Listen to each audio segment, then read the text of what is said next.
আল্লাহ পাক আমাদেরকে নিয়ে এখন গর্ব করছেন, কোনো সন্দেহ নাই। একটা হাদিসে পেয়েছিলাম, বান্দা যখন মনে মনে আল্লাহকে ডাকে, আল্লাহ মনে মনে ওই বান্দাকে স্মরণ করেন। আপনি রাতে শুয়ে আছেন, মনের মধ্যে অনেক কথা, হয়তো অনেক দোয়া আছে, চাওয়া পাওয়া আছে, কষ্ট যন্ত্রণা আছে, আপনি মনে মনে আল্লাহকে ডাকছেন। ডাকতে ডাকতে আপনার চোখ দিয়ে পানি বের হয়ে গেল। আপনি বুঝে নিয়েন ঠিক ওই মুহূর্তে আল্লাহ আপনাকে স্মরণ করেছে, এবং আল্লাহ আমাদের খুব কাছে আছে। ওয়াইদা সাআলাকা ইবাদি আন্নী ফাইন্নী করিব। হে নবী, বলে দাও তোমাকে যখন আমার বান্দারা আমার সম্পর্কে জিজ্ঞেস করে, বলে দাও যে আমি খুব কাছে আছি। উজিবু দাওয়াতাদ দাঈ ইযা দাআন। দোয়াকারী যখন আমাকে ডাকে, আমি তার দোয়া শুনি। আল্লাহ আমাদের খুব কাছে আছে। কত কাছে? যদি আপনি মনে মনে আল্লাহকে স্মরণ করেন, আল্লাহ মনে মনে আপনাকে স্মরণ করবেন। যদি আপনি একটা সমাবেশের মধ্যে আল্লাহকে স্মরণ করেন, আল্লাহ এর চেয়ে উত্তম সমাবেশে আমাদের কথা স্মরণ করবেন। আল্লাহ পাক এত কাছে আছেন যে প্রত্যেক রাতের শেষ অংশে আল্লাহ পাক প্রথম আকাশে নেমে আসেন। আল্লাহর নেমে আসাটা কেমন সেটা আমরা ব্যাখ্যা করতে পারবো না। এটা ব্যাখ্যা করার জ্ঞান যোগ্যতা কোনোটাই আমাদের নেই। আল্লাহর রহমত নিকটবর্তী হয়। একটু গরম করে দিই, বেশি গরম। আল্লাহ পাকের রহমত নিকটবর্তী হয়। এই সময় থাকেন বান্দাদের উদ্দেশ্যে, কে আছো আমার কাছে কিছু চাইবে, আমি তোমাকে সেটা প্রদান করব। কে আছো আমার কাছে কিছু দোয়া করবে, আমি তোমার দোয়া শ্রবণ করব। কে আছো আমার কাছে ক্ষমা চাইবে, আমি তোমাকে মাফ করে দেব। প্রত্যেক রাতের শেষ অংশে আল্লাহ রাব্বুল আলামিন এইভাবে আহ্বান করতে থাকেন ফজর পর্যন্ত। আর এই সময়টা দেখবেন আমরা হয় ঘুমে কাটাই, অথবা ফেসবুক, অথবা ইউটিউব, অথবা ক্যাসিনোর মধ্যে, কেউ জুয়াখানায়, কেউ পতিতালয়ে, কে আল্লাহ বিরোধী পরিকল্পনা করতে ব্যস্ত থাকে। কিন্তু আল্লাহ পাক প্রত্যেক রাতে তার বান্দাদের উদ্দেশ্যে এই আহ্বানটা করে থাকেন। আল্লাহ পাক এত কাছে।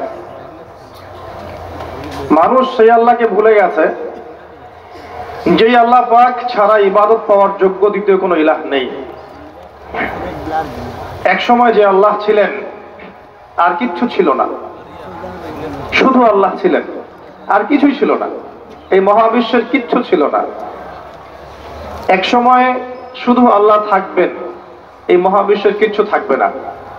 কুল্লু মান আলাইহা ফান ওয়া ইয়াবকা ওয়াজহু রাব্বিকা যুল জালালি ওয়াল ইকরাম। প্রত্যেকটা বিষয় বস্তু ফানা হয়ে যাবে, শুধুমাত্র আল্লাহ রাব্বুল আলামিনের সত্তাটা বাকি থাকবে। আল্লাহ পাক সূরা আর রহমানে একটা আয়াত বারবার বলেছেন, ফাবিআইয়ি আলাই রাব্বিকুমা তুকাযিবান।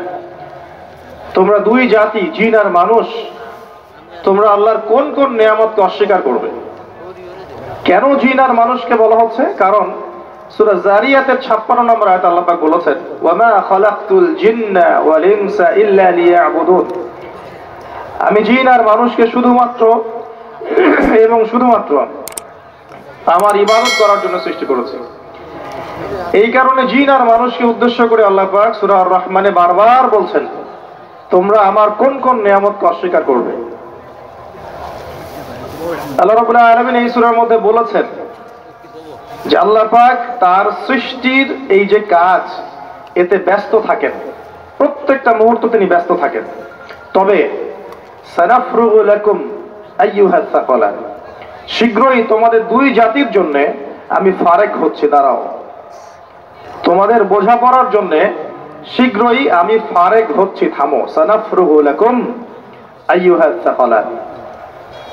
এই আয়াতটা এই সূরার মধ্যে একটা ভয়ঙ্কর আয়াত। আল্লাহ পাক জিন আর মানুষকে বলছেন, আমি বিজি আমার কাজে, কিন্তু তোমাদের জন্য আমি শীঘ্রই ফারেক হব। কিয়ামত ঘটানোর পরে তোমাদের হিসেব নিকেশের জন্য আমি শীঘ্রই নিজেকে ফারেক করছি। ওয়েট করতে থাকো, জাস্ট ওয়েট এন্ড সি। মানুষ সে আল্লাহকে ভুলে গেছে যে আল্লাহ রাব্বুল আলামিন এখন জানেন যে আপনি কতদিন বাঁচবেন, জীবনে কি করবেন, কোন দিন আপনি কোন কোন বেলায় কি কি খাবার খাবেন, কোথায় কোথায় আপনি কি কি পাপ করবেন এবং কোথায় কোথায় আপনি কি কি পুণ্য করবেন, আল্লাহ পাক এখনই জানেন। আল্লাহ পাক জানেন আমাদের মধ্যে এখানে বসে থাকা প্রত্যেকটা মানুষ কে কোথায় কিভাবে মারা যাবে, কার জীবনে কি আছে, কার পরকালে কি আছে। আমাদের এখানকার মানুষদের মধ্যে কে কবরের প্রশ্নের উত্তর দিতে পারবে কে পারবে না, আল্লাহ এখনই জানেন। আল্লাহ পাক এখনই জানেন, এই মুহূর্তেই জানেন যে আমাদের মধ্যে কয়জন মানুষ এখানকার মধ্যে জান্নাতে যাবে। আর জান্নাতে যাওয়ার কোটি কোটি বছর পরে ওই বান্দারা কি কি নিয়ামত ভোগ করবে, আল্লাহ পাক এখনই রাইট নাও সেটা জানেন। আপনাকে আমি আল্লাহ চিনাচ্ছি। আল্লাহ পাক সেই সত্তা যে আমাদের মধ্যে কে কে জাহান্নামে যাবে বা যাবে কি যাবে না, আল্লাহ পাক এই মুহূর্তে সেটা জানেন। এবং জাহান্নামে যাওয়ার কোটি কোটি বছর পর তাদেরকে কি শাস্তি দেওয়া হবে, আল্লাহ এখনই সেটা জানেন। আল্লাহ পাক জানেন এই পৃথিবীর আগামী ভবিষ্যৎ কি, এই পৃথিবীবাসীর ভবিষ্যৎটা কি, কোথায় যাচ্ছে বিশ্ব, আল্লাহ এই মুহূর্তে জানেন। আল্লাহর জ্ঞানের মধ্যে সবকিছু আছে। শুধু তাই না, পৃথিবীর শুরু থেকে নিয়ে শেষ দিন পর্যন্ত মানব জাতি পৃথিবীর বুকে কি করেছে না করেছে, আল্লাহ পাক প্রত্যেকটা বিষয় লিখে রেখেছেন। ওয়ামা কানা রাব্বুকা নাসিয়া, এবং আপনার রব কিচ্ছু ভুলে যান নাই।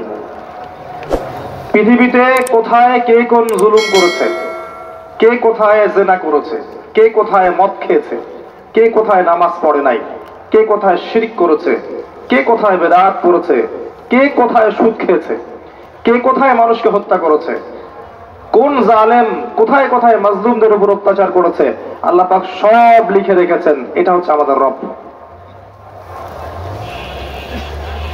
পৃথিবীতে আমরা যখন ছিলাম না, আল্লাহ রাব্বুল আলামিন আমাদেরকে রূহের জগতে রেখেছিলেন, আলমে আর রাহ বা রূহের জগতে। সেখানে আমাদের আত্মাগুলো ছিল। এই আত্মাগুলোকে একত্রিত করে আল্লাহ পাক জিজ্ঞাসা করেছিলেন, আলাস্তু বিরব্বিকুম, আমি কি তোমাদের রব নই? সবাই আমরা বলেছিলাম, আমরা যারা আছি এখন, জীবিত মৃত ভবিষ্যতে আসবে, আমরা সবাই এক বাক্যে বলেছিলাম, বালা, অবশ্যই আপনি আমাদের রব। আমাদের মনে পড়ে? মনে পড়ে না। এই কথাটা মনে করিয়ে দেওয়ার জন্যই আল্লাহ পাক প্রত্যেক যুগে যুগে অসংখ্য নবী রাসূল পাঠিয়েছেন, আসমানি কিতাব পাঠিয়েছেন, যাতে করে ওই কথাটা মনে করিয়ে দেওয়া যায়। কথা বুঝতে পারছেন? আলাস্তু বিরব্বিকুম, আমরা বলেছিলাম বালা, অবশ্যই আপনি আমার রব। সেখান থেকে আমাদের এই যে মাটির দেহ, এর মধ্যে রূহ দেয়া হলো। মাটির দেহটা কিন্তু আপনি না, ওই রূহটা হচ্ছেন আপনি। কারণ আপনার দেহটা পচে যাবে, আপনার আমার দেহের সৌন্দর্য থাকবে, বয়স থাকবে, পচে যাবে, নষ্ট হয়ে যাবে। আপনার রূহ এটা কিন্তু মরবে না। ওই রূহের জগৎ থেকে রূহটা পাঠানো হয়েছে মায়ের গর্ভে। মায়ের গর্ভ থেকে এই যে দুনিয়ার জীবনে, দুনিয়ার জীবন থেকে হয় ইল্লিনে যাবে, না হলে সিজ্জিনে। তারপরে আবার রূহটাকে দেহে ফেরত দেওয়া হবে কিয়ামতের দিন।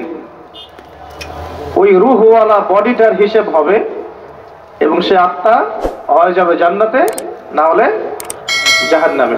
আত্মা কি মরলো? আত্মা একটা ভ্রমণ চক্র পার করলো। ইয়া আইয়াতুহান নাফসুল মুতমাইন্নাহ, আছে না? ইরজিই ইলা রাব্বিকি রাদিয়াতাম মারদিয়াহ, হে প্রশান্ত আত্মা, তোমার রবের দিকে ফিরে আস, সন্তুষ্ট ভাজন হয়ে ফিরে আস। ফাদখুলি ফি ইবাদি, আমার বান্দাদের অন্তর্ভুক্ত হয়ে যাও। ওয়াদখুলি জান্নাতি, জান্নাতীদের অন্তর্ভুক্ত হয়ে যাও। এই রূহ আর আত্মা এর ব্যাখ্যা কি সায়েন্স করতে পারবে? আমাদের এডুকেশন সিস্টেম ব্যাখ্যা করতে পারবে? আত্মা কাকে বলে? ফিলোসফি সাবজেক্টের মধ্যে রূহ নিয়ে প্রচুর বই আছে, কেউ আজ পর্যন্ত কোনো কনক্লুশন বা উপসংহারে যেতে পারে নাই যে আসলেই জিনিসটা কি।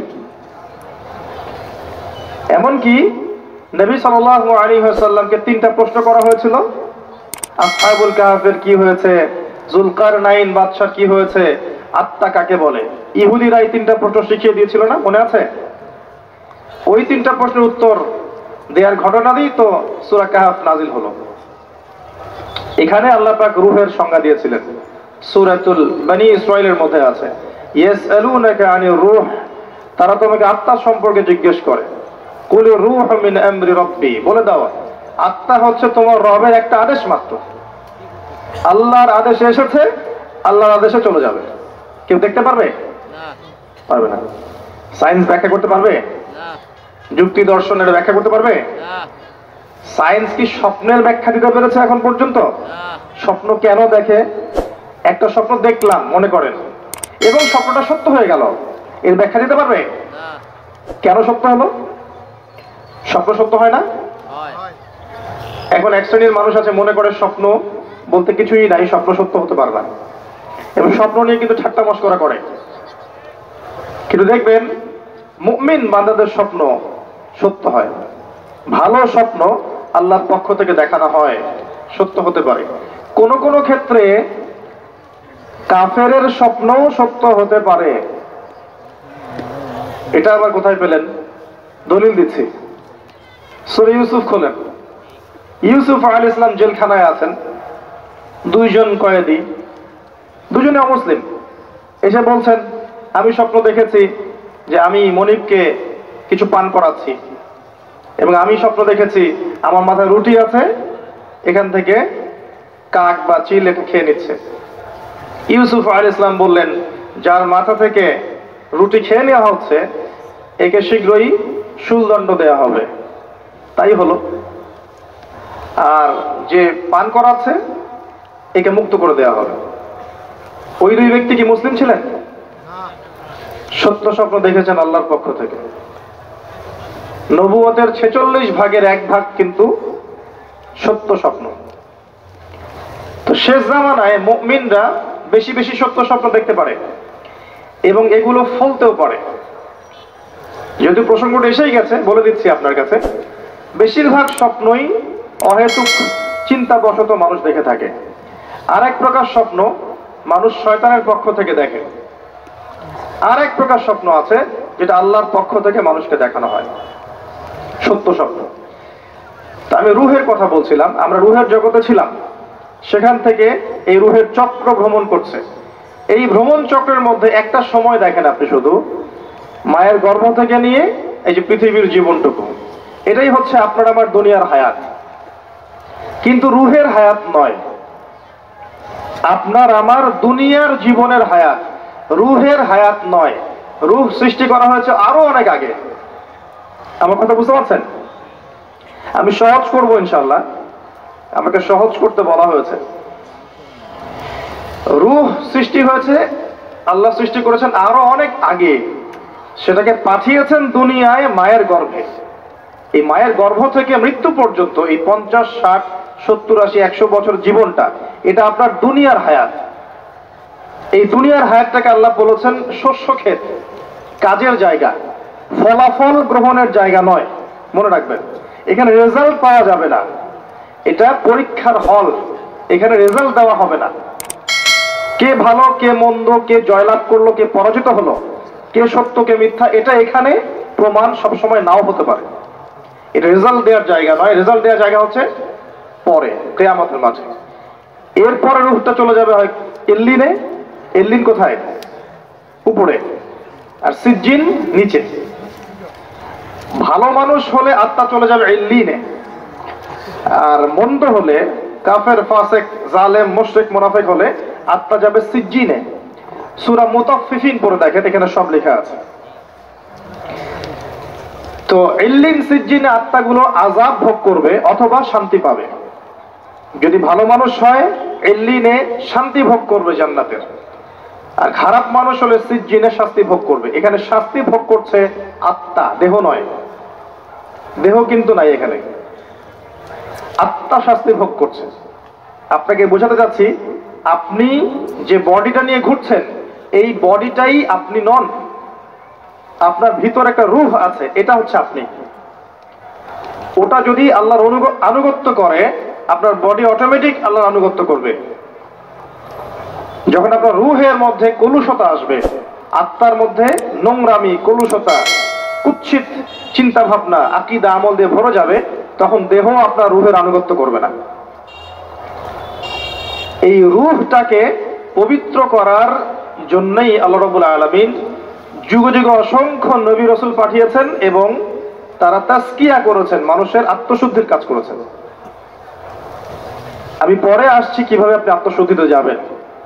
এই যে হায়াতটুকু আপনাকে দেয়া হয়েছে এটা কর্মের জীবন, পরবর্তীতে আপনি ফলাফল পাবেন ইল্লিনে বা সিজ্জিনে। তারপরে তাকে তোলা হবে কিয়ামতের মাঠে হিসাবের জন্য, যেখানে আরো 5টা প্রশ্ন করা হবে। কবরে 3টা, কিয়ামতের মাঠে 5টা। কবরে কয়টা? 3টা। কিয়ামতের মাঠে 5টা, আরো 5টা। কবরে 3টা তো জানেন, মান রব্বুক, তোমার রব কে।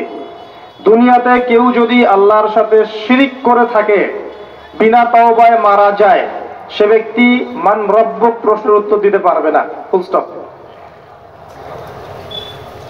মা দীনুক, তোমার দিন কি। পৃথিবীতে কেউ যদি দিন ইসলামকে পরিপূর্ণরূপে গ্রহণ না করে, হাসি ঠাট্টার ছলে গ্রহণ করে থাকে, সে কোশ্চিন কালেও এই প্রশ্নের উত্তর দিতে পারবে না, তোমার দিন কি, ফুল স্টপ।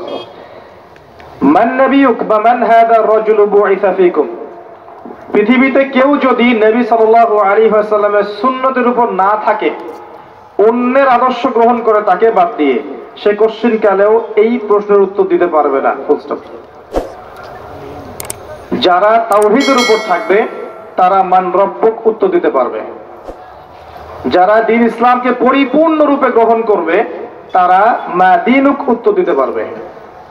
যারা পৃথিবীতে শুধু নবী সাল্লাল্লাহু আলাইহি ওয়াসাল্লামের সুন্নাহর উপর চলবে, অন্য কাউকে আদর্শরূপে গ্রহণ করবে না, তারা মান নবিয়ুক উত্তর দিতে পারবে ইনশাআল্লাহ। এরপরে আরো একটা প্রশ্ন করা হবে, যদি 3টা পারা যায়। তুমি কিভাবে এগুলো জানলে? এগুলো তো সবাই জানে না। হয়তো 999 জন মানুষই বলতে পারবে না এই 3টা প্রশ্নের উত্তর কি কি। এই ইকুয়েশনটা কোথায় পেলাম? এটা পেলাম ওই হাদিস থেকে যে কিয়ামতের মাঠে আদম আলাইহিস সালামকে ডাকা হবে, ডেকে বলা হবে তোমার সন্তানদের মধ্য থেকে জাহান্নামীদেরকে আলাদা করে দাও। আদম আলাইহিস সালাম বলবেন কতজনকে হে আল্লাহ? আল্লাহ বলবেন 1999 জনকে জাহান্নামের জন্য আলাদা করে দাও। নাউযুবিল্লাহ ওয়া ইন্না লিল্লাহি ওয়া ইন্না ইলাইহি রাজিউন। সহিহ বুখারীর হাদিস, 4 বার এসেছে হাদিসটা। তো পার্সেন্টেজটা আপনি বোঝেন। বেশিরভাগ মানুষই কবরের প্রশ্নের উত্তর দিতে পারবে না। তার মানে বেশিরভাগ মানুষ এই দুনিয়ার জীবনে, উম্মতে মুহাম্মাদের এই দুনিয়ার জীবনে শিরিক করবে, দ্বীন ইসলামকে পরিপূর্ণরূপে গ্রহণ করবে না এবং নবীর আদর্শ ছেড়ে অন্য আদর্শ গ্রহণ করবে। এটা হবে এই উম্মতের ক্ষেত্রে, এটা হবে। এই 3টা হচ্ছে আপনার কবরের প্রশ্ন। প্রশ্ন ফাঁস করা আছে, উত্তর সবাই দিতে পারবে না। আমর ইবনে আস রাদিয়াল্লাহু আনহু, বিখ্যাত সাহাবী, যিনি এক সময় কাফের ছিলেন, পরে মুসলিম হয়েছেন। খালিদ বিন ওয়ালিদ রাদিয়াল্লাহু আনহুর সাথে খুব ভালো সম্পর্ক ছিল তার। পরবর্তীতে ওমর রাদিয়াল্লাহু আনহুর যুগে তিনি মিশরের গভর্নর হয়েছিলেন। মৃত্যুর সময় তিনি বলছেন যে একটা সময় ছিল যখন আমরা জাহেলিয়াতের মধ্যে ছিলাম, আল্লাহ যদি তখন আমার মওত দিতেন তাহলে জাহান্নাম ছাড়া কোনো গতি ছিল না।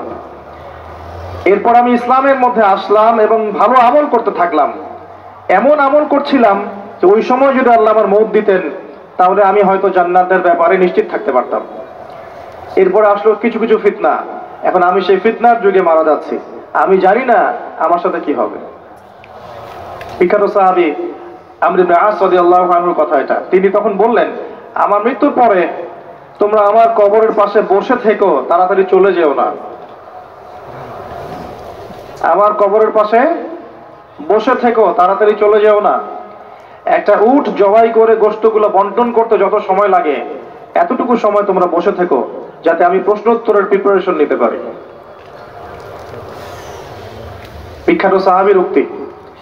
উসমান রাদিয়াল্লাহু তাআলা আনহু জান্নাত জাহান্নামের বর্ণনা শুনে কাঁদতেন না। যখন কবরের কথা আলোচনা হতো, কবরস্থানে যেতেন, দরদর করে কাঁদতে থাকতেন। এরপর একটা সভ্যতা আসলো, আধুনিক সভ্যতা, যে সভ্যতা কবরস্থানকে লোকালিটি থেকে অনেক দূরে সরিয়ে দিল। সমাজ একটা, গ্রাম একটা, কবরস্থান অনেক দূরে। মানুষ মারা গেলে তাকে দূরে কবর দিতে যেতে হয়, তাই না? আর ওই যুগে এমন ছিল, কবরস্থান ছিল মসজিদের পাশে। এখনো দেখবেন নববী, মসজিদ নববীর পিছনে আছে না বাকিউল গারকাত, সাহাবীদের কবর। কারণ ছিল, যখন মানুষ এটা অতিক্রম করবে প্রতিদিন নামাজ পড়তে যাওয়ার সময় 5 বার করে, তার মধ্যে পরকালের ফিকির হবে, কবরের কথা চিন্তা থাকবে, কান্না আসবে, দুনিয়ার জীবন এর তুচ্ছতা সম্পর্কে আমাদের ধারণা আসবে। একটা দাজ্জালীয় সভ্যতা যখন আসলো, এই সভ্যতা কবরস্থানকে আস্তে আস্তে দূরে সরিয়ে দিল। এখন বছরে একটা দিনও আপনারা কবরস্থানে যান কিনা সন্দেহ। তাই মৌতের কথা মানুষের স্মরণ হয় না। আর তারা চায় যে আমরা মৃত্যুকে ভুলে যাই। তারা চায় যে আমরা মৌতকে ভুলে যাই, দুনিয়ার ভোগ বিলাস নিয়ে ব্যস্ত থাকি। এতে করে ওদের উদ্দেশ্য সফল হবে এবং আমাদেরকে ডমিনেট করা ওদের জন্য সহজ হবে। এই যুগে যা যা হচ্ছে, এগুলো কোনোটাই এমনি এমনি হয়নি। প্রত্যেকটা ঘটনার পিছনে কোনো না কোনো বিষয় আছে। এটা বুঝতে হলে আপনার নূর লাগবে। আমি বারবার একটা কথা বলেছিলাম, নূর লাগবে। নবীজি বলেছেন সাল্লাল্লাহু আলাইহি ওয়াসাল্লাম, ফিতনাটা এত ভয়াবহ হবে, অন্ধকার রাতে কালো পাথরের উপর কালো পিঁপড়া নীরবে হেঁটে গেলে যেমন হয়, ফিতনার ব্যাপারটা তেমন হবে। এত ডিফিকাল্ট। এখন আপনার পিএইচডি করার প্রয়োজন নাই যে এই ফিতনা চিনতে হলে আপনার কি লাগবে? কি লাগবে বলেন? আলো, নূর। আলো থাকলে আপনি দেখতে পাচ্ছেন, এই তো। এই নূর ওই কলুষিত আত্মা অর্জন করতে পারবে না। দুনিয়া পূজারী আত্মা দুনিয়াতে এসে দুনিয়া নিয়ে ব্যস্ত হয়ে আছে। দুনিয়া পূজারী, দুনিয়ার টাকা পয়সা, ব্যাংক ব্যালেন্স, বাড়ি গাড়ি, ভোগবিলাস, জিনা, মদ, পর্নোগ্রাফি, সুদখোর, ঘুষখোর, দুর্নীতিবাজ, জুলুমবাজ, এদের হৃদয়ের মধ্যে ওই নূর কখনো আসবে না। হৃদয় যদি এগুলো থেকে পবিত্র হতে পারে, তবে নিয়ে এর মধ্যে নূর আসতে পারে। হৃদয়কে এগুলো থেকে পবিত্র করার পর মনের মধ্যে যে হিংসাগুলো আছে, গীবত, তহমত, সমালোচনা, অহংকার, এগুলো সংস্কৃতিগুলো আছে, এগুলো ত্যাগ করার পরে যখন মানুষ কোরআন ধরবে, হাদিস পড়বে, নামাজি হবে, তাহাজ্জুদ গোজার হবে, সুন্নাহর পাবন্দ হবে, হালাল খাবে, আদর্শ পরিবার গড়বে, ইসলামিক সমাজ গড়বে, আত্মশুদ্ধি অর্জন করবে, বেশি বেশি তেলাওয়াত করবে, জিকির আজগার করবে, আল্লাহকে ডাকবে, আল্লাহর ধ্যান করবে, আল্লাহর জিকির করবে, তাসবিহ তাহলিল করবে, মৌতকে স্মরণ করবে, পরকালকে স্মরণ করবে, প্রত্যেকটা কাজ আল্লাহকে সন্তুষ্ট করার জন্য করবে। তখন দেখবেন এই কলবগুলোর মধ্যে কি আসবে? আল্লাহর নূর আসবে ইনশাআল্লাহ। তখন সে ফিতনা রিকগনাইজ করতে পারবে, চিনতে পারবে ইনশাআল্লাহ। তো এই রূহটা যদি নূর দিয়ে আলোকিত করতে না পারি, হাশরের মাঠেও কখনো নূর আসবে না। একটা আয়াত বলছি, সূরা হাদীদ, আল্লাহ পাক বলেছেন, ইয়াউমা তারাল মুমিনিনা ওয়াল মুমিনাত ইয়াসআ নূরুহুম বাইনা আইদিহিম ওয়া বিআইমানিহিম। হে নবী, কিয়ামতের মাঠে আপনি দেখবেন মুমিন পুরুষ, মুমিন নারীদের জন্য তাদের সামনে এবং ডান দিকে আল্লাহর পক্ষ থেকে আলো এবং নূর থাকবে। মুনাফিকরা বলবে যে আমাদেরকে নাকতাবিস মিন নূরিকুম, তোমাদের নূর থেকে কিছু আমাদেরকে দাও, আমরা তো পার হতে পারছি না। ফুলসিরাত, ওদেরকে বলা হবে কিলা রজিউ ওয়ারাকুম ফালতামিসু নূরা, ফিরে যাও পিছনে, পিছনে ফিরে যেয়ে নূর তালাশ করে আসো। দুনিয়ার জীবন তোমাদেরকে প্রতারিত করেছিল, আজকে তোমাদের জন্য কোনো নূর নাই। আল্লাহ যাকে নূর দিবে না, ফামা লাহু মিন নূর, তার কোনো নূর থাকবে না। নূর নিয়ে এতগুলো কথা এই জন্য বলছি, আমি পরে আসছি টপিকে। এই যুগে যদি আপনি চলতে চান, ফিতনাগুলো চিনে আল্লাহর পথে চলতে চান, এগুলো থেকে দূরে থাকতে চান, আল্লাহর আনুগত্য করতে চান, রাসূলের আনুগত্য করতে চান, পরিস্থিতি বুঝে এগোতে চান, আপনার বাহ্যিক চোখ যথেষ্ট না, আপনার নূর দরকার কলবের মতো। বাহ্যিক চোখ দিয়ে আপনি সব বুঝতে পারবেন না। বাহ্যিক চোখ দিয়ে আপনি দেখবেন বিশ্ব এগিয়ে যাচ্ছে, আর আল্লাহর নূর দিয়ে দেখলে আপনি বুঝতে পারবেন বিশ্ব এগিয়ে যাচ্ছে ঠিকই, তবে এটা তার ধ্বংসের দিকে এগিয়ে যাচ্ছে। দৃষ্টিভঙ্গির বিশাল পার্থক্য দেখবেন আপনি। তো এই যে সময়টা আল্লাহ দিয়েছেন, এই সময়টুকুতে যদি আমরা তাওহীদে থাকি, সুন্নতে থাকি, দিন পরিপূর্ণরূপে পালন করি, কবরের 3টা প্রশ্নের উত্তর দিতে পারবেন ইনশাআল্লাহ। এরপরে আপনাকে রাখা হবে ইল্লিনে, যেখানে আপনি জান্নাতের নিয়ামত ভোগ করবেন। আল্লাহর পথে যারা শহীদ, তাদের ব্যাপারে এসেছে যে তোমরা আল্লাহর পথের শহীদদেরকে নিহত বলো না, মৃত বলো না। তাদেরকে আল্লাহর পক্ষ থেকে রিজিক প্রদান করা হয়। জাফর ইবনে আবি তালিব রাদিয়াল্লাহু আনহু, যিনি মুতার যুদ্ধে শহীদ হয়েছিলেন, তার 2টা হাত কেটে গিয়েছিল। নবী সাল্লাল্লাহু আলাইহি ওয়াসাল্লাম কান্নাকাটি করেছিলেন তার ইন্তেকালের সংবাদ শুনে, কিন্তু একটু পরে মুচকি হেসেছেন। তাকে জিজ্ঞেস করা হলো, কি জন্য আপনি হাসলেন ইয়া রাসূলুল্লাহ? তিনি বললেন, আমি দেখলাম যে জাফর রাদিয়াল্লাহু আনহুকে আল্লাহ এই কাটা 2 হাতের বিনিময়ে জান্নাতে 2টা সবুজ পাখা দিয়েছে। সুবহানাল্লাহ। এটা দিয়ে সে জান্নাতে ঘুরে বেড়াচ্ছে এবং ফল খাচ্ছে। তার মানে ইল্লিনে আপনি আপনার কর্মফল ভোগ করবেন, আপনার আত্মা ভালো ফল ভোগ করবে। আর যদি দুনিয়ার কর্মজীবনে খারাপ কাজ করে থাকে, শিরিক করেছে, বেদাত করেছে, হারাম খেয়েছে, সুদ খেয়েছে, ঘুষ খেয়েছে, জেনা করেছে, দুর্নীতি করেছে, জুলুম করেছে অন্যের উপরে, এমন কোন পাপ নাই দুনিয়াতে করে নাই, এর আত্মা ইল্লিনে যাবে না, সিজ্জিনে যাবে। সিজ্জিন, ওয়ামা আদরাকা মা সিজ্জিন। আল্লাহ বলেছেন, তোমরা কি জানো সিজ্জিন কি? কিতাবুম মারকুম, আল্লাহর কাছে লিখিত কিতাব। এখানে আত্মাদেরকে শাস্তি দেওয়া হবে। এই যে বারজাখের জীবনের শাস্তি নবীজি দেখে এসেছেন মেরাজের রাতে, সুদখোরদের মাথা ফাটিয়ে দেয়া হচ্ছে, রক্তের নদীতে ফেলে মাথা ফাটিয়ে দেয়া হচ্ছে, এতিমের মাল আত্মসাৎকারীরা জ্বলন্ত অঙ্গার গিলে খাচ্ছে, ব্যভিচারকারীদেরকে এই যে পচা গোশত খেতে দেয়া হচ্ছে, মহিলা জেনাকারদেরকে এই যে বুকের মধ্যে হুক লাগিয়ে ঝুলিয়ে রাখা হয়েছে। এই যে শাস্তিগুলো তিনি দেখে এসেছেন, এগুলো কিন্তু ওই বারজাখের শাস্তি। এটা কিন্তু জাহান্নামের ওই কিয়ামতের মাঠের শাস্তি নয়, কিন্তু বারজাখী জীবনের শাস্তি। দেখেছেন জিহ্বা আগুনের কেচি দিয়ে কেটে দেওয়া হচ্ছে এক শ্রেণীর বক্তার, জানা অনুযায়ী আমল করতো না। এগুলো বারজাখের শাস্তি। তার মানে আত্মার কিন্তু আপনার মৃত্যু হচ্ছে না। এই দুনিয়ার জীবনটাই সব নয়, তাহলে মৃত্যু হয়ে গেলেই সব শেষ হয়ে যাবে না, বরং আপনার আত্মা বাকি থাকবে। আত্মা হয় ইল্লিনে যাবে, না হলে সিজ্জিন। নিষ্কৃতি নাই কোনো, আমাদের কোনো নিষ্কৃতি নাই। আবু বকর সিদ্দিক রাদিয়াল্লাহু আনহু এই জন্য বলতেন, ইয়া লাইতানি লাউ কুনতু শাজারা, হায় আমার দুর্ভাগ্য যদি আমি এই গাছটা হয়ে যেতাম, যার কোনো হিসাব নিকাশ নাই। দুনিয়াতে এসেছি, কাজ করব, ভালো হলে ভালো, খারাপ হলে খারাপ, আত্মার নিষ্কৃতি নাই, ওকে ছেড়ে দেওয়া হবে না। এরপর কিয়ামতের মাঠে দেহটাকে আবার জীবিত করে আবার আত্মা দেয়া হবে। দিয়ে কয়টা প্রশ্ন ভাই? আরো 5টা। এই 5টাও শোনেন। 1 নাম্বার, তোমার সারাটা জীবন কোন কাজে ব্যয় করেছো? নাম্বার 1। নবীজি বলেছেন, এই 5টার উত্তর না দেয়া পর্যন্ত কোন আদম সন্তান 1 স্টেপ সামনে যেতে পারবে না, 1 স্টেপ পিছনে আসতে পারবে না, এন্ড স্টিল দাঁড়িয়ে থাকতে হবে। খালি পায়ে, নগ্ন শরীরে, গায়ে কাপড় থাকবে না, খালি পা, নগ্ন শরীর। রোদের উত্তাপ তো বুঝতে পারছেন, মানুষের ঘাম টাকনু, হাঁটু, বুক, গলা পর্যন্ত পৌঁছাবে। দাঁড়িয়ে আছে। 5টা প্রশ্ন, তোমার সারা জীবন কোন কাজে ব্যয় করেছো বলো, না হলে 1 স্টেপ আগাতে পারবে না, বলো। 2 নাম্বার প্রশ্ন, স্পেশালি তোমার যৌবন, যুবকদেরকে বলছি, স্পেশালি তোমার যৌবন কোন কাজে ব্যয় করেছো বলো, আগাতে দেওয়া হবে না, না হলে। বার্ধক্যে অনেকেরই মওতের ফিকির আসে, এবং সারা জীবন সুদ খেয়ে শেষ বয়সে চিল্লা দিয়ে এসেছে এমন লোক আছে।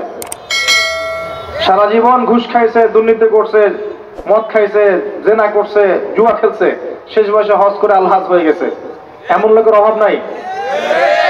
যৌবনকাল ভাইটাল টাইম। এই সময়টাতে সবাই হেদায়েতের পথে চলতে চায় না। রক্ত গরম থাকে, উচ্চাভিলাষ থাকে, পলিটিক্যাল পাওয়ার অ্যাচিভ করতে হবে, অথবা একটা ভালো নারী চাই, অথবা আমি বিভিন্ন মেয়েদের সাথে অ্যাফেয়ার করব আর ভোগ করব, অথবা পর্নোগ্রাফিতে আসক্ত হয়, অথবা মাদকাসক্ত হয়, খেলাধুলা করে সময় নষ্ট করছে, অথবা দেখবেন ব্যাংক ব্যালেন্স টাকা পয়সার পিছনে ছুটছে। মানে ওর যত ছোটাছুটি দেখবেন স্পেশালি যৌবনকালে। এবং এই যৌবন শুধু আপনার না, যুবতীদেরও, বোথ অফ দেম, উভয়ই জানে না জীবনের উদ্দেশ্য কি।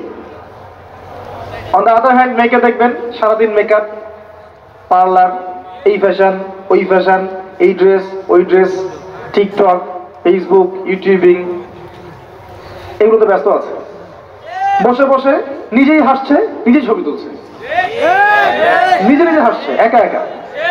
মানে হাসির কোনো কারণ নাই, এমনি একা বসে আছে, এটা হাসলো, ছবি তুললো। মানে মাইন্ড প্রোগ্রামিং। দেখেন আমাদের মাথাটাকে ইহুদিরা প্রোগ্রামিং করে দিয়েছে। মানে আপনি যা করবেন ওরা আপনাকে দেখতে আসবে না, বরং আপনি নিজেই জানিয়ে দিবেন, দেখো আমি এটা করেছি। ওয়াইফকে নিয়ে ঘুরতে গেছে, ছবি দিবে ফেসবুকে, কয়দিন পর হয়তো বাথরুমে বসেও ছবি দিবে। এটাই বাকি আছে খালি, আই থিঙ্ক শুধু এটাই বাকি আছে, বাকি সবই দেওয়া যায়। এগুলো দিস হয়, আমি আপনাদের ভাষা বুঝি না, বলতে পারি না। এইগুলো মাঝে মধ্যে দেখা যায়। ভালো করে খেয়াল করেন, মানুষের দুইটা জীবন, এই যে ব্যক্তিগত জীবন আর পাবলিক লাইফ। পাবলিক লাইফ, আপনি আমি এখন পাবলিক লাইফে আছি, আমাদের প্রাইভেসি আছে, সবকিছু তো আপনি জানবেন না, আবার আপনার সবকিছু আমি জানবো না। একটা প্রাইভেট লাইফ, ব্যক্তিগত জীবনে আপনি খান, ঘুমান, আপনি স্ত্রীর সাথে থাকেন, ঘরের মধ্যে অনেক কিছুই করেন। এই মাইন্ড প্রোগ্রামিং করে ওরা আমাদেরকে এমন একটা মানসিকতা দিয়ে দিয়েছে যে আমরা এখন পাবলিক লাইফ আর প্রাইভেট লাইফের পার্থক্য বুঝতে পারছি না। মানুষের প্রাইভেট লাইফকে আমরা পাবলিক করে দিচ্ছি, ব্যক্তিগত জীবনে যা করছে সব ঢেলে মানুষকে জানাচ্ছে। ওরা কিন্তু জানতে আসছে না, আপনি জানিয়ে দিচ্ছেন ফেসবুকে। এটা প্রোগ্রামিং, একটা মাইন্ড প্রোগ্রামিং। তো ওদের ওই যুব সমাজও যেমন, যুবতী সমাজও তেমন। দেখুন এরাও ফ্যাশন, ওই পার্লার, এই গেট আপ, জিন্স গেঞ্জি, রাস্তায় ঘোরা।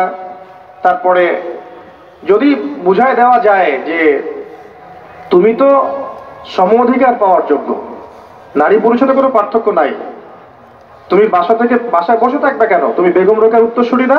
বাসা থেকে বের হও, ঘর থেকে বের হও, মৌলবাদী পর্দার দর্শন বাদ দাও, পুরুষের কাঁধে কাঁধ মিলিয়ে মাঠে নামো, জাতিকে এগিয়ে নাও। তাহলে তো আর কথাই নাই, ওকে আর ওরা হাতি দিতে পারবে না। ও তখন আকাশে উড়বে, মাটিতে হাঁটবে না, আকাশে হাঁটবে। দাজ্জাল, আমি বলেছি দাজ্জাল, ফেমিনিস্ট রেভলিউশন। এই যে feminist revolution is created by মাসিহুদ দাজ্জাল। দাজ্জালের যারা ফলোয়ার্স আছে এরা এই ফেমিনিস্ট রেভলিউশন ক্রিয়েট করেছে। নবী সাল্লাল্লাহু আলাইহি ওয়াসাল্লাম মেরাজের রাতে যখন গিয়েছেন, একজন ফেরেশতা তাকে দেখে হাসেনি, তার নাম মালিক। সূরা যুখরুফের মধ্যে তার কথা আছে। তিনি জিবরাইলকে জিজ্ঞাসা করেছিলেন আলাইহিস সালাম, ও হাসছে না কেন? জিবরিল আমিন বলেছেন, তাকে আল্লাহ পাক জাহান্নামের প্রহরী হিসেবে সৃষ্টি করেছেন। যেদিন থেকে আল্লাহ তাকে এই দায়িত্ব দিয়েছেন ওই দিন থেকে মুখের হাসি উড়ে গেছে। আর জাহান্নামে তিনি ছাড়াও আরো 19 জন বড় বড় ফেরেশতা থাকবেন, আলাইহা তিসআতা আশার, কোরআনে আছে। আরো অগণিত ফেরেশতা থাকবেন যারা দায়িত্ব পালন করবেন। নবী সাল্লাল্লাহু আলাইহি ওয়াসাল্লামকে দেখানো হলো জাহান্নামের আযাব, তিনি দেখলেন, পৃথিবীতে এসে বললেন মেরাজ শেষে যে আমি জাহান্নামকে দেখেছি, যেখানে উদ্ধত এবং অহংকারীরা আছে এবং সেখানকার বেশিরভাগ অধিবাসী হচ্ছে মহিলা, নারী। তার মানে শোনেন, এই হাদিসের ভুল ব্যাখ্যা বোঝেন না। এটা সমস্ত উম্মতদের জন্য নয়, এটা এই উম্মতের জন্য খাস। নবী সাল্লাল্লাহু আলাইহি ওয়াসাল্লামকে মেরাজের রাতে যে শাস্তিগুলো দেখানো হয়েছে, এগুলো এই উম্মতের জন্য বেশি খাস। এই উম্মতের মানুষ বেশি সুদ খাবে, বেশি জেনা পরকিয়া করবে, এতিমের মাল আত্মসাৎ হবে এই উম্মার মধ্যে বেশি। এই উম্মতের বক্তারা জান অনুযায়ী আমল করবেন অনেকেই। এই উম্মতের নারীরা বেশিরভাগ জাহান্নামে যাবে। শেষ 100 বছরের দিকে তাকান, বেশিরভাগ অনুসারী যদি জাহান্নামে যায় মহিলা এই উম্মতের, তার মানে এই উম্মতের মহিলাদের সাথে শেষ জামানায় এমন কিছু হবে যার ফলে তারা দিনের পথে থাকতে পারবে না। শেষ জামানায় এমন কিছু ওদের সাথে হবে যার ফলে ওরা তাওহীদ, দ্বীনের জ্ঞান অর্জন, সুন্নত, পর্দা, হালাল এই বিষয়গুলো মেনে চলতে পারবে না, প্রতিবন্ধকতার শিকার হবে। আর সেই বিষয়টাই বলেছে আমি আমার ব্যাখ্যায়, এটা হচ্ছে ফেমিনিস্ট রেভলিউশন, নারীদের অবাধে বেলাল্লাপনা। এটা আজকে থেকে 100 বছর আগে ছিল না। আজকে থেকে 100-200 বছর আগে দিকে তাকিয়ে দেখেন, এরকম পশ্চিমা ধাঁচে সারা বিশ্বে মুসলিম কান্ট্রিগুলোতে মেয়েরা এইভাবে ঘুরে বেড়ায়নি কখনো। যারা নারীরা এখন পুরুষের আসন নিয়ে নিয়েছে, আর পুরুষ হয়ে গেছে নারী। পোশাক পরিবর্তন হয়ে গেছে, নারী পুরুষের পোশাক পরছে, মেয়ে নারীর পোশাক পরছে। দেধারসে ফ্রি মিক্সিং, যেখানে যাবেন ফ্রি মিক্সিং, মার্কেটে যান ফ্রি মিক্সিং, স্কুলে যান ফ্রি মিক্সিং। ফ্রি মিক্সিং বোঝেন তো? আর আপনার পাশে বসে আছে গায়রে মাহরাম, আপনার মনে হবে সে আমার কলিগ। আপনার পাশে বসে আছে একটা গায়রে মাহরাম যার সামনে পর্দা করা ফরজ আল্লাহ করেছেন, আপনার কাছে মনে হবে সে আমার কাজিন, সে আমার সহপাঠী, সে আমার ফ্রেন্ড, সে আমার ভাইয়া, সে আমার টিচার। এটা মনে হবে। আল্লাহ ওদের সাথে পর্দা করা ফরজ করেছেন, কিন্তু ওই মেয়ের কাছে মনে হবে এই ব্যাপার। এটা ফ্রি মিক্সিং। স্কুলে ফ্রি মিক্সিং। স্কুলের ছেলেমেয়েরা এখন পর্ন দেখে। স্কুলের ছেলেমেয়েরা বসে বসে, ক্লাসে বসে বসে পর্ন দেখে। এটা সেকুলারদের মিডিয়া থেকে খবরগুলো বলছে, ইসলামিক মিডিয়া তো নাই আমাদের কাছে। সেকুলারদের মিডিয়া থেকে খবরগুলো বলছে, রিপোর্ট হয়েছে এগুলো নিয়ে অনেক। ইউটিউব ঘাটে ক্লাসে বসে বসে ছেলে মেয়ে পর্ন দেখছে। স্কুলের ছেলেরা, স্কুলের মেয়েরা। আজকে থেকে 50 বছর আগে কল্পনা করতে পারতেন? আমরা করেছি এগুলা? আমরা তো বেশি বয়স না, আমরা করেছি। এখনকার কলেজে যাবেন ফ্রি মিক্সিং, গ্রুপ স্টাডি করতেছে বসে, ছেলে টিচার মহিলাদেরকে পড়াচ্ছে, মেয়েদেরকে পড়াচ্ছে ব্যাচ করে। ছেলে টিচার, মেয়ে টিচার, ছেলেরা ব্যাচ করে পড়ছে। গায়রে মাহরাম, পর্দা করা ফরজ ছিল। বোঝানো হয়েছে সে তো শিক্ষক, আমি তো ছাত্র। সে আমার টিচার, আমি তার ছাত্রী। বাবার মতো সম্মান তার আমার। এই বাবার মতো সম্মান করতে গিয়ে মাঝে মাঝে বাবার ভূমিকায় গায়ে হাতও দিচ্ছে। মা ভালো থাকো।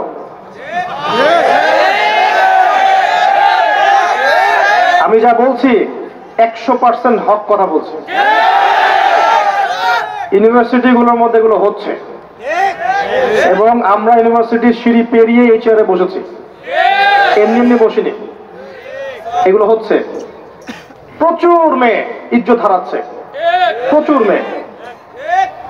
এবং কোন কোন ক্ষেত্রে দেখা যায় মহিলা টিচারের সাথে ছেলেদেরও সম্পর্ক হয়ে গেছে, এমন হয়েছে।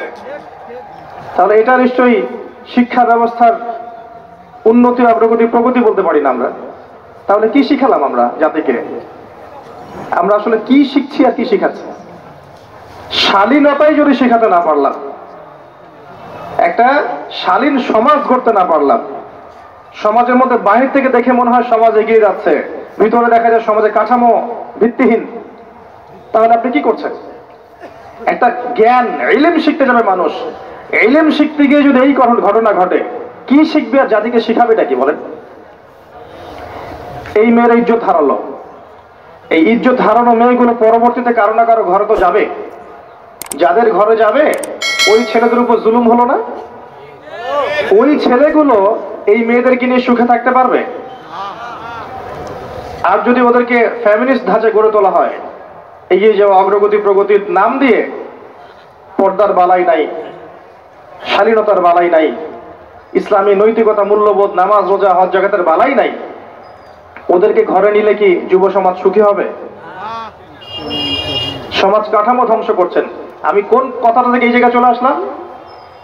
বেশিরভাগ নারী এই যুগের এই জামানার জাহান্নামে যাচ্ছে, কারণ তাদের সাথে কিছু একটা হচ্ছে এই যুগে যেটা আগে হয়নি।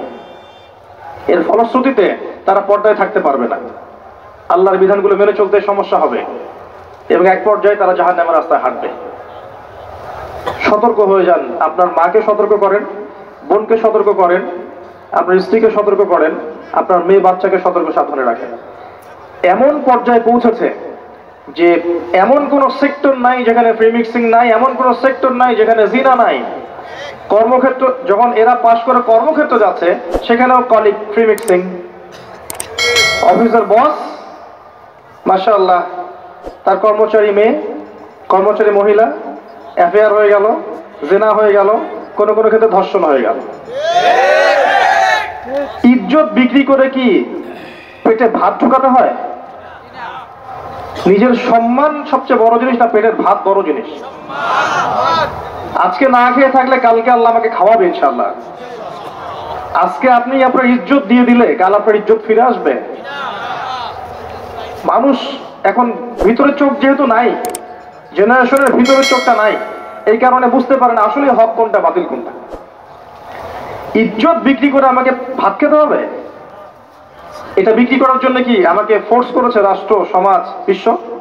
আমি তো সিদ্ধান্ত নিজেই নিয়েছি। এর বাইরে দেখবেন কোন কোন ক্ষেত্রে এই যে পড়াশোনার সমস্যার কথাটা বললাম, এটা কিন্তু অনেক সময় মাদ্রাসাতেও হচ্ছে। কোন কোন ক্ষেত্রে এই রিপোর্টও আমাদের কানে আসে যে মাদ্রাসাতেও এরকম ছাত্রী ধর্ষণের শিকার হয়েছে, এবং কোন কোন ক্ষেত্রে এরকম ঘটনা ঘটেছে। এবং যখন যদিও ঘটনাগুলো কম, ওদের তুলনায় ঘটনা নিতান্তই কম, তারপরে মিডিয়া যখন হাইলাইট করবে তখন এটাকে বেশি হাইলাইট করবে। তবে এখানে 1% হওয়ার সুযোগ ছিল না। এখানে যেটা হচ্ছে সেটা নিঃসন্দেহে এই মানুষগুলোর তাকওয়ার কমতির কারণে হচ্ছে, এবং ভুল সিস্টেমের কারণে হচ্ছে। মেয়েদের মাদ্রাসায় পুরুষের অনুপ্রবেশ দেওয়া যাবে না। প্রত্যেকটা টিচার, স্টাফ, এভরিবডি সেখানে মহিলা হতে হবে। আর ছেলেদের মাদ্রাসায় ওখানে আপনি মেয়ের অ্যাক্সেস দিতে পারবেন না। প্রত্যেকটা টিচার, স্টুডেন্ট সেখানে ছেলে হতে হবে। এই সিস্টেমে যখন স্কুল, কলেজ, মাদ্রাসা চলবে, তখন জেনামুক্ত পরিবেশে আমাদের সন্তানরা পড়াশোনা করতে পারবে ইনশাআল্লাহ। পড়াশোনা করতেই যদি জেনা করতে হয়, তো ওই জ্ঞান দিয়ে সে কিভাবে জাতিকে এগিয়ে নিবে বলেন তো? এরপরেও গিয়ে কর্মক্ষেত্রে জেনা করছে। আপনি যেখানে যাবেন সেখানে রেভলিউশন। ব্যাংকে যান, মেয়ে বসে আছে, বাজারে যান, মেয়ে বসে আছে, দোকানদার থেকে মেয়ে বসে আছে, রাস্তাঘাটে হাঁটবেন, মেয়ে ঘুরে বেড়াচ্ছে সবখানে।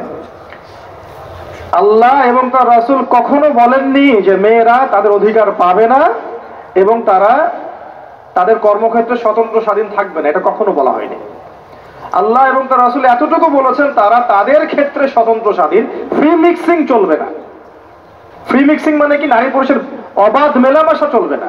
তারা তাদের ক্ষেত্রে কাজ করবে, তাদের ক্ষেত্রে পড়াশোনা করবে, তাদের ক্ষেত্রে আর যা যা সেক্টর আছে করবে, সেখানে ছেলের অনুপ্রবেশ থাকবে না, এবং সেটা হবে নিরাপত্তার সাথে, পর্দার সাথে। এটা কি আল্লাহর অপরাধ?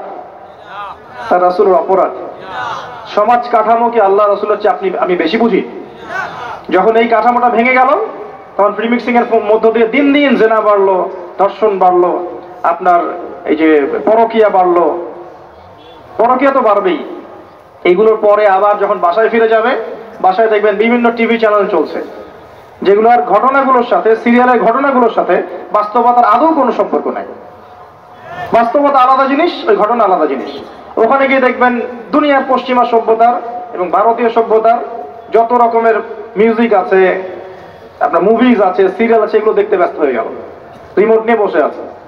সবখানে এমন যে বাঘের কাছ থেকে আপনি খাবার কেড়ে নিতে পারবেন, তো বাসার মা বোনদের কাছ থেকে রিমোট কেড়ে নিতে পারবেন না। দেখতেই থাকবে, দেখতেই থাকবে, 11টা 12টা বেজে যাচ্ছে। স্বামী ভাত চাইলে সেটা পরে, আগে শেষ করি এটাই লাস্ট, এটা দেখে যাবো ভাত দিতে। এক পর্যায়ে এটা দিয়ে কি হচ্ছে, এটা দিয়েও মাইন্ড প্রোগ্রামিং হচ্ছে। ওই অবাস্তব জগৎটাকে তখন বাস্তব বলে মনে হবে। ওখানে এসে পরপুরুষকে দেখছে, ওদের সংস্কৃতি শিখছে, ওদের গেট আপ দেখছে, ওদের ড্রেসগুলো বানানোর চেষ্টা করছে। ওদের আদর্শ সে নিজের মধ্যে লালন করছে, আবার মুখে সাক্ষীও দেয় যে আমি একজন মুসলিম। এই আদর্শগুলো যখন লালন করে আবার পরিবারে ফিরে আসবে তখন তো ফাসাদ হবেই, কারণ বাস্তবতা এটা তো আলাদা জিনিস। বাস্তবে আমি একজন মুসলিম, বাস্তবে আমি একজন তাওহীদপন্থী, বাস্তবে আমি সুন্নাহ মেনে চলবো, বাস্তবে আমার নেতা মুহাম্মদ সাল্লাল্লাহু আলাইহি ওয়াসাল্লাম, বাস্তবে আমার ধর্ম ইসলাম, যেগুলোর সাথে এগুলোর কোনো সম্পর্ক নাই, তখন তো ফিকশন হবেই। আর এই পরিবারগুলোর মধ্যে যখন দেখবেন সন্তান গড়ে উঠছে, মাশাআল্লাহ সন্তান হবে পিতামাতার মতোই, সুবহানাল্লাহ। এই হচ্ছে বাস্তবতা। তো এই নারীদের এই অবাধ বেহায়াপনার কারণেই শেষ জামানায় বেশি বেশি নারী জাহান্নামের পথে হাঁটবে। এই নারী আপনার ঘরে আছে, আমার ঘরে আছে, আগামী প্রজন্মতেও আসবে। যারা আছে ওদের ব্যাপারে সতর্ক হয়ে যান, যারা আসছে তাদের ব্যাপারে সতর্ক হয়ে যান। মেয়েকে ছোট্টবেলা থেকে তারবিয়ত দিয়ে বড় করেন। আয়েশা রাদিয়াল্লাহু আনহার মতো বানান, খাদিজা রাদিয়াল্লাহু আনহার মতো বানান, ফাতেমাতুল কুবরার মতো বানান, খাদিজা রাদিয়াল্লাহু আনহার মতো বানান, মারিয়াম আলাইহিস সালামের মতো বানান, হাজরা আলাইহিস সালামের মতো বানান। এমন করেন যেন আপনার মেয়েটা যার ঘরে যাবে সেই ঘরটা যেন জান্নাতের টুকরা হয়ে যায়, এবং আপনার মেয়ের গর্ভ থেকে যে সন্তানগুলো হবে এই সন্তানগুলো আগামীতে যেন উম্মার মুজাহিদ হতে পারে, এমন করে আপনার মেয়েকে বড় করেন। সকালে এখানে লেকচার দিয়েছিলাম, মনে হয় সকালে বলেছিলাম যে ওই যে ইসমাইল আলাইহিস সালাম যাকে বলা হচ্ছে তোমাকে জবাই করব, মনে আছে? তিনি বলেছেন কি, সাতাজিদুনি ইনশাআল্লাহু মিনাস সাবিরিন ইফআল মা তুমার। বাবা আপনাকে যে আদেশ করেছেন আল্লাহ আপনি তাই করেন, আমাকে ধৈর্যশীল পাবেন ইনশাআল্লাহ। বয়স আমার চেয়ে মিনিমাম 15 বছর কম হবে তার। এই বয়সের একটা বাচ্চাই কথা বলছে। আমার বলার পয়েন্ট হচ্ছে এই বাচ্চাটাকে তার মা মানুষ করেছে, তার বাবা মানুষ করেনি। ইসমাইল আলাইহিস সালামকে গড়ে তুলেছেন তার মা, তার বাবা নন। যদি আপনি ইসমাইল আলাইহিস সালামের মায়ের মতো মেয়ে, বোন, স্ত্রী পান বা তৈরি করতে পারেন, তখন গিয়ে আপনি দেখবেন ইসমাইলের মতো সন্তান হবে ইনশাআল্লাহ। তার আগ পর্যন্ত সম্ভব না। এই ফ্যামিলিস্ট রেভলিউশনের মহিলাদের গর্ভ থেকে আপনি খালিদ বিন ওয়ালিদ, ওমর ইবনে খাত্তাব, ইসমাইলের মতো সন্তান যাচ্ছেন। এখানে আপনি বলিউড হলিউডের নায়কের মতো সন্তান পাবেন, এর বেশি কিছু আশা করতে পারেন না। এরপরে যদি এদেরকে আল্লাহ হেদায়েত দেন সেটা আলাদা বিষয়। এবার আসেন আমি আলোচনা একটা পয়েন্টে গিয়ে এই জায়গা থেকে শেষের দিকে যাচ্ছি, এই অংশটুকু ভালো করে বোঝেন। আমরা যে 5টা প্রশ্ন ছিলাম, যে জীবনটা কিভাবে কাটিয়েছো, যৌবনটা কিভাবে কাটিয়েছো, তারপরে প্রশ্ন করবেন আল্লাহ পাক উপার্জন কোন পথে করেছো, 4 নাম্বার প্রশ্ন করবেন কোন পথে ব্যয় করেছো, আর 5 নাম্বার করবেন জানা অনুযায়ী আমল করেছো কিনা। এই 5 প্রশ্নের উত্তর না দেওয়া পর্যন্ত কিয়ামতের মাঠেও কেউ আমল নামা ডান হাতে পাবে না, হিসাব নিকাশ শুরু তো হবে না তার, বা আগাতে পারবে না, পুলসিরাতও পার হওয়ার সুযোগ দেওয়া হবে না, এবং চিরস্থায়ী জান্নাত জাহান্নামের ফয়সালাও হবে না, দাঁড়িয়েই থাকতে হবে।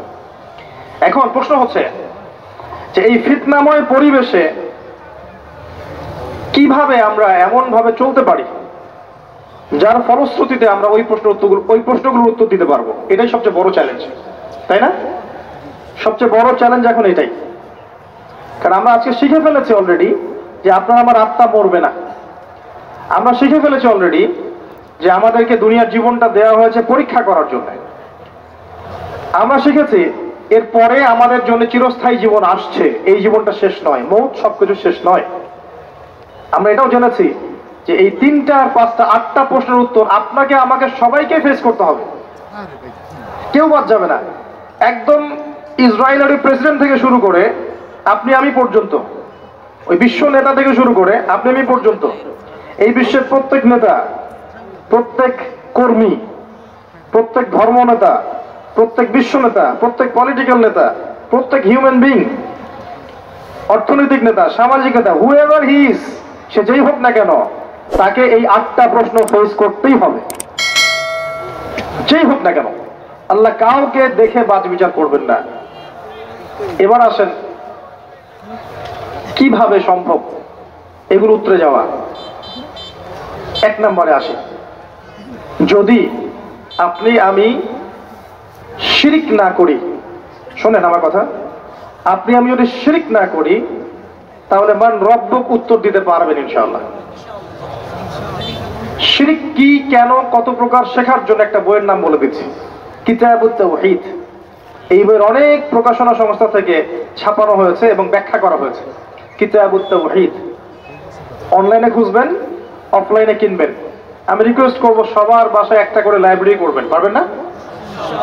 প্রত্যেকের বাসায় একটা করে লাইব্রেরি করবেন, পার্সোনাল লাইব্রেরি। সেখানে কোরআনের তাফসীর কিনবেন, হাদিসের বইগুলো কিনবেন, ইতিহাসের বইগুলো কিনবেন, ফিকহের বই কিনবেন, রাসূলের সিরাতগুলো কিনবেন, সাম্প্রতিক বিশ্বের বইগুলো কিনবেন। একটা পার্সোনাল লাইব্রেরি আপনার থাকবে, যেখানে আপনি প্রতিদিন 1 ঘন্টা 2 ঘন্টা সময় ব্যয় করবেন। এই ফোনটা বন্ধ করে রেখে দিন। ওইখানে যখন বসবেন ফোন অন করবেন না, ফোন অন করবেন না, ফোন বন্ধ থাকবে। আপনি 2 ঘন্টা পড়াশোনা করবেন, তারপরে বেরোবেন। পারবেন না? মাসে 5,000 টাকার বই কিনবেন, পারবেন? 5,000 টাকা আপনার গার্লফ্রেন্ডের পিছনে যায় মাসে, পারবেন না বই কিনতে? ফোনের পিছনে যায়, মেগাবাইট কিনতেও দেখবেন হাজার হাজার টাকা যায়। আসেন, তাওহীদে থাকতে হবে। শোনেন, যে আদর্শ লালন করে শাহজালাল রাহিমাহুল্লাহ এই অঞ্চলে জালেম শাসক এই গৌর গোবিন্দর বিরুদ্ধে যুদ্ধ করেছেন, তরবার হাতে নিয়েছেন, মাজলুমের অধিকার ফিরিয়ে দিয়েছেন। আপনাদের এই জায়গাটা বরকতময় হয়ে গেছে মাশাআল্লাহ। গ্যাসের পরে আসে তেল, এরপর আসবে তেলের আগে গ্যাস আসে। আপনাদের চা বাগান, আপনাদের এখানে বৃষ্টি, আবহাওয়া, পরিবেশ, মানুষের মধ্যে একটা রুহানি ভাব, বেশি বেশি নামাজি, আতর আগর, কত নিয়ামত দিয়ে আপনাদেরকে ভরে রেখেছেন আল্লাহ পাক। চিন্তা করেছেন? ওই যে মানুষগুলো এখানে আধ্যাত্মিকতা নিয়ে এসেছিলেন, তাদের এই রুহানি প্রভাব এখনো আছে এখানে। একই ফ্লেভার আপনি পাবেন, মদিনায় যান সেখানে ফ্লেভার পাবেন, ওখানে আধ্যাত্মিক পরিবেশ পাবেন। আমি বাগেরহাটে গিয়েছিলাম খান জাহান আলী রাহিমাহুল্লাহ ওনাদের ওখানে প্রোগ্রাম করতে, ওখানেও দেখবেন একটা রুহানি একটা ফ্লেভার আছে। আগেকার যে মানুষগুলো ছিলেন আল্লাহওয়ালা, মুজাহিদ, মুজাদ্দিদ, আলেম, ফুকাহায়ে কেরাম, ওলামায়ে কেরাম, নূরওয়ালা মানুষ, বসিরাওয়ালা মানুষ, তাজকিয়াওয়ালা মানুষ, তাদের একটা রুহানি পরিবেশ থাকে, একটা প্রভাব থাকে, রূপ থাকে। আপনাদের অঞ্চলে নিঃসন্দেহে আছে, কোনো সন্দেহ নাই। আপনাদের অঞ্চলে মানুষ অন্য অনেক অঞ্চলের মানুষের চেয়ে বেশি নামাজি, বেশি আল্লাহকে ভয় করে, বেশি যাকাত দেয়, বেশি তাকওয়া আছে, দিনকে ভালোবাসে অন্য অঞ্চলের চাইতে। আমি দেখেছি, আমি প্রমাণ করেছি। কারণ আছে এই প্রভাব। ওই মানুষরা যে প্রভাবে এখানে এসেছেন, যে মজলুমদের সহযোগিতা করতে, জালেমের শিকড় উপড়ে ফেলতে, সেই মানুষের কবরকে কেন্দ্র করে আজকে মানুষ কি না করছে। অথচ সেই মানুষ যে আদর্শ নিয়ে এসেছিলেন, সেই আদর্শের যাররা পরিমাণ বালাই নাই। একটা হক কথা অন্যায়ের বিরুদ্ধে বলতে পারছে না, তার কবরকে এভাবে মুছে নিয়ে বরকত নিলে বরকত আসবে? তাওহীদে না থাকতে পারলে উনি আপনাকে পরকালে পার করে দিবেন? উনাকে সেজদা করলে আল্লাহ তাওহীদে সেজদা করা হবে? পরকালে আমি যদি ভালো আমল না করি, দুনিয়া থেকে ঈমান আমল নিয়ে যেতে না পারি, পরকালে তার ক্ষমতা আছে আমাকে পুলসিরাত পার করিয়ে দিবে? নবী সাল্লাল্লাহু আলাইহি ওয়াসাল্লাম তার মেয়েকে বলছেন, ইয়া ফাতিমা, দুনিয়াতে যা চাওয়ার আমার কাছে চেয়ে নাও, পরকালে আমি তোমার কোনো উপকার করতে পারবো না। আয়েশা রাদিয়াল্লাহু আনহা একদিন কাঁদছেন অঝর নয়নে। আয়েশা, তুমি কাঁদছো কেন? ইয়া রাসূলুল্লাহ, আপনি একটা হাদিসে বলেছেন যে কিয়ামতের মাঠে কেউ কাউকে চিনবে না, আমাকে বলেছেন, এটা মনে করে আমার কান্না আসছে। আসলেই কি কেউ কাউকে চিনবে না? নবীজি বললেন, কয়েকটা জায়গা আছে আয়েশা, যখন আমি তোমার কথা মনে রাখতে পারবো না, আমি তোমার স্বামী তোমার কথা মনে রাখতে পারবো না। যখন আমল নামা ছুড়ে দেওয়া হবে, মানুষ খালি ইয়া নাফসি বলবে যে আমল নামা কোন দিক দিয়ে আসে। যখন পুলসিরাত মানুষ পার হবে, সবাই ইয়া নাফসি বলে, আমার কি হবে, আমার কি হবে, কেউ কারো কথা মনে রাখবে না। সত্যিকার অর্থে যদি আমরা আমাদের ওলামায়ে কেরাম, আউলিয়া তাদের যদি সম্মান করতে চায় তাদের আদর্শ লালন করতে হবে। তাদের আদর্শ ছিল তাওহীদ, সুন্নত, অন্যায়ের প্রতিবাদ করা, মজলুমের সাহায্য করা, আধ্যাত্মিকত্ব অর্জন করা, তাজকিয়া অর্জন করা, সমাজ সংস্কার করা, এগুলো তাদের আদর্শ।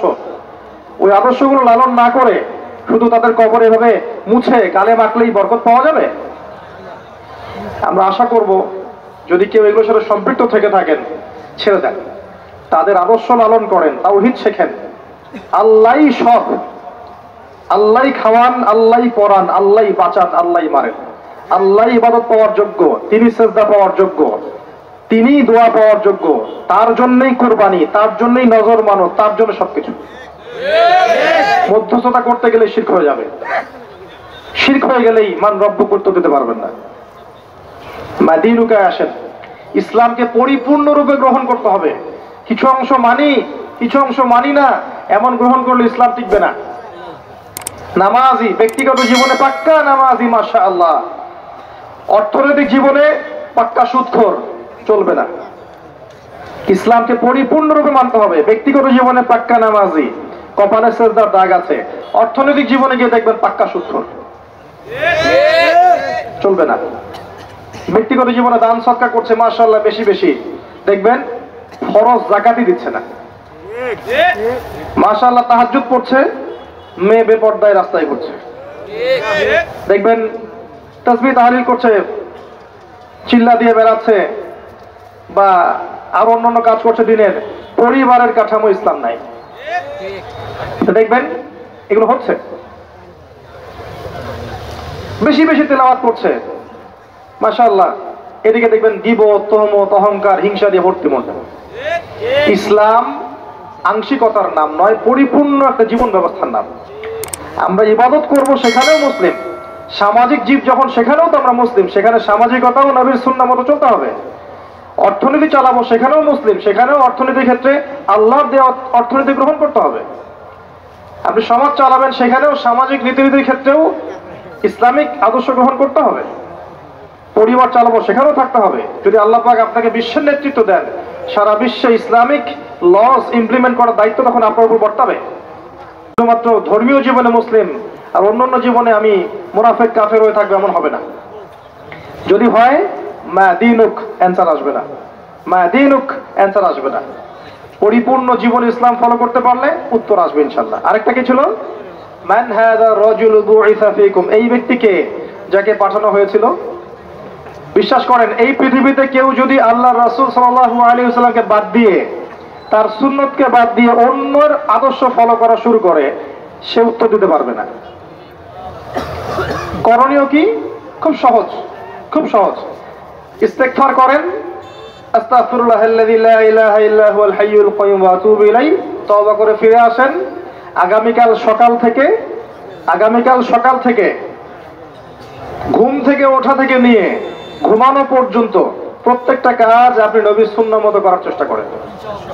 ঘুম থেকে ওঠেন, দোয়া পড়েন, বাথরুমে যান, দোয়া পড়েন, বের হন, দোয়া পড়েন, খাইতে বসেন, দোয়া পড়েন, খাওয়া শেষ, দোয়া পড়েন, নামাজে যান, হেঁটে হেঁটে যান, নামাজটা তার মতো ধীর স্থির ভাবে পড়েন, বসে থাকেন, জিকির আজগার করেন, জিকির আজগার শেষ তেলাওয়াত করেন এক পারা করে আপনি স্কুলে চলে যান, কলেজে যান, চাকরি ক্ষেত্রে যান, ব্যবসায় যান, সেখানে আমানতদারিতা বজায় রাখেন, ইসলামিক নৈতিকতা বজায় রাখেন। বাসায় ফিরে আসেন, পরিবারকে ইসলামের মতো সময় দেন, রাতে আবার ঘুমিয়ে যান। সারা দিন ইবাদত, সারাটা দিন ইবাদত।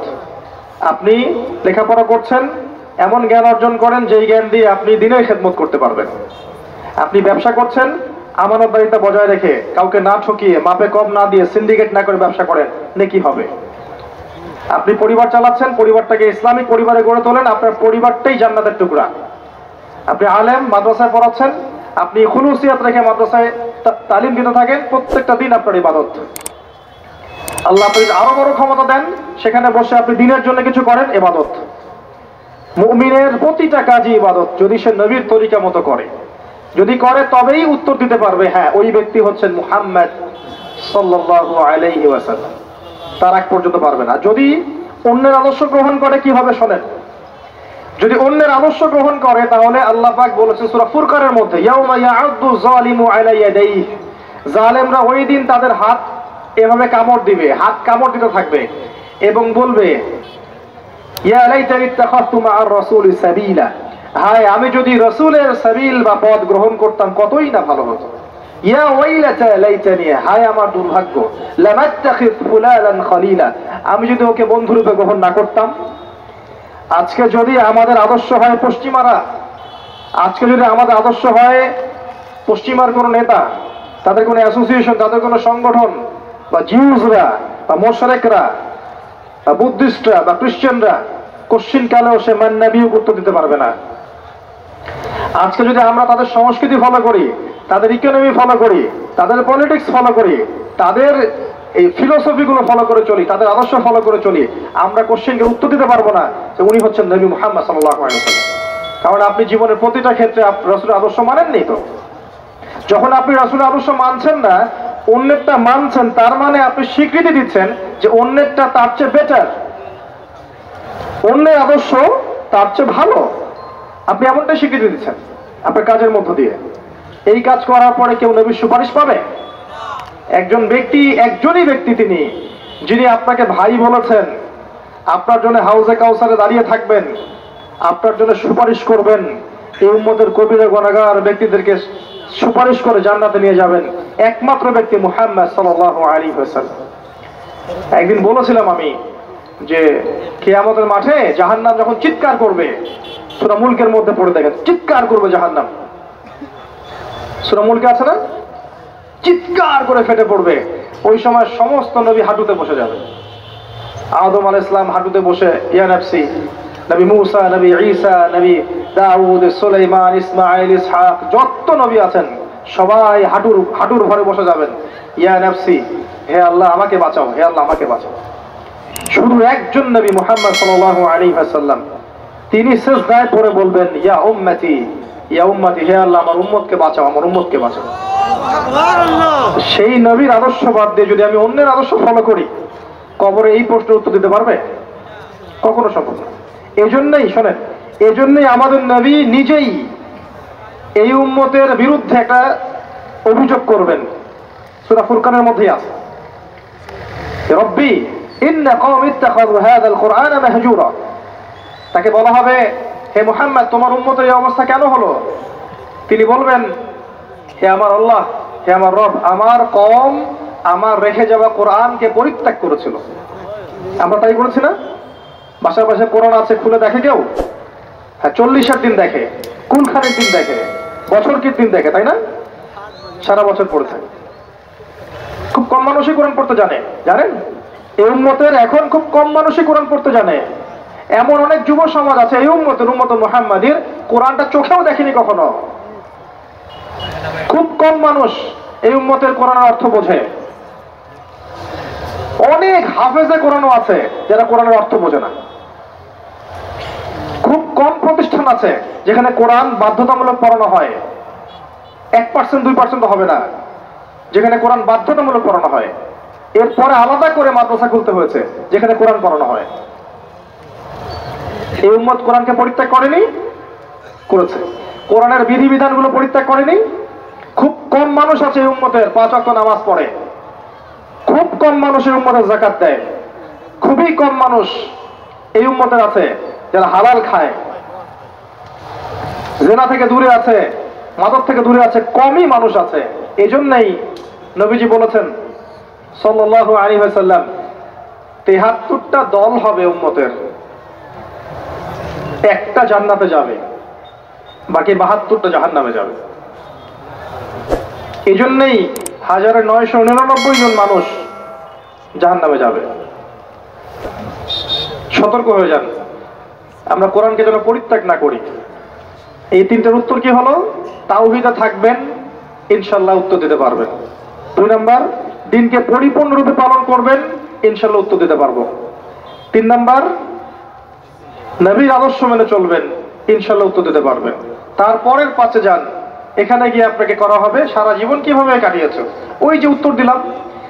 প্রত্যেকটা দিন যদি আপনি নবী সাল্লাল্লাহু আলাইহি ওয়াসাল্লামের সুন্নাহ মতো চলতে পারেন, সকাল থেকে সন্ধ্যা পর্যন্ত, এটা যদি ধরে রাখতে পারেন মাসের পর মাস, বছরের পর বছর, আপনার সারা জীবনই তো ইবাদত, তাই না?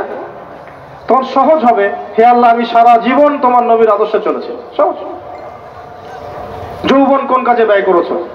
এখনকার এই ভোগ বিলাসিতা ত্যাগ করে, এই বাড়ি গাড়ি টাকা পয়সা গার্লফ্রেন্ড পর্ন হাবিজাবি মাদক ছেড়ে দিয়ে এখনই যদি যুব সমাজ তওবা করে ফিরে আসে, এখন থেকে দিনের পড়াশোনা করে, কোরআন পড়তে শেখে, আরবি ভাষা শেখে, কোরআন নিয়ে গবেষণা করে, হাদিস পড়ে, দিনের মেহনত করে, আলেম ওলামার সোহবতে থাকে, দিনের কল্যাণে কিছু করে, যৌবনটাকে আল্লাহর পথে কাজে লাগায়, এর উত্তর দিতে পারবে না?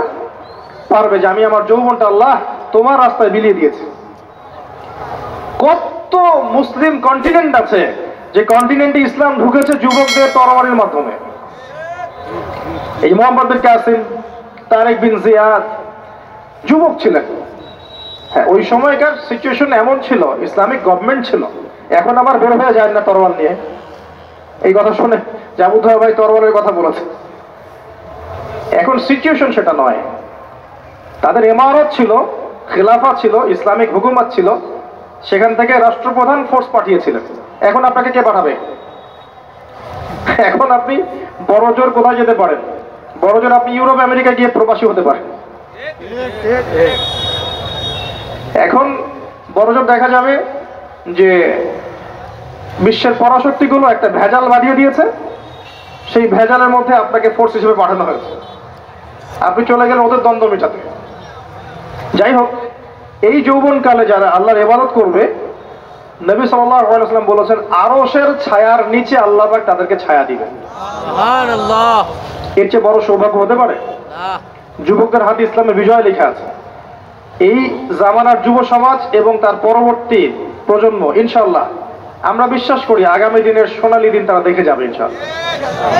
তবে শর্ত হচ্ছে সমস্ত পাপ থেকে তওবা করে আজকেই দিনের পথে ফিরে আসতে হবে।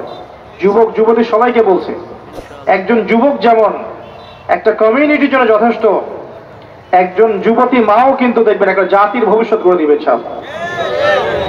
একটা যুবতী মা যদি এখন মেয়ে যদি তওবা করে মা হয়, পরবর্তীতে মুমিনা হয়, মুসলিমা হয়, সালেহা হয়, তার গর্ভ থেকে যদি একটা আহমদ বিন হাম্বাল বের হয়, একটা ইমাম আবু হানিফা বের হয়, একটা ইমাম শাফিঈ বের হয়, একটা তারেক বিন জিয়াদ বের হয়, আগামী দিন দেখবেন যে ওই মানুষরাই এই সমাজ পরিবর্তন করে ফেলেছে ইনশাআল্লাহ।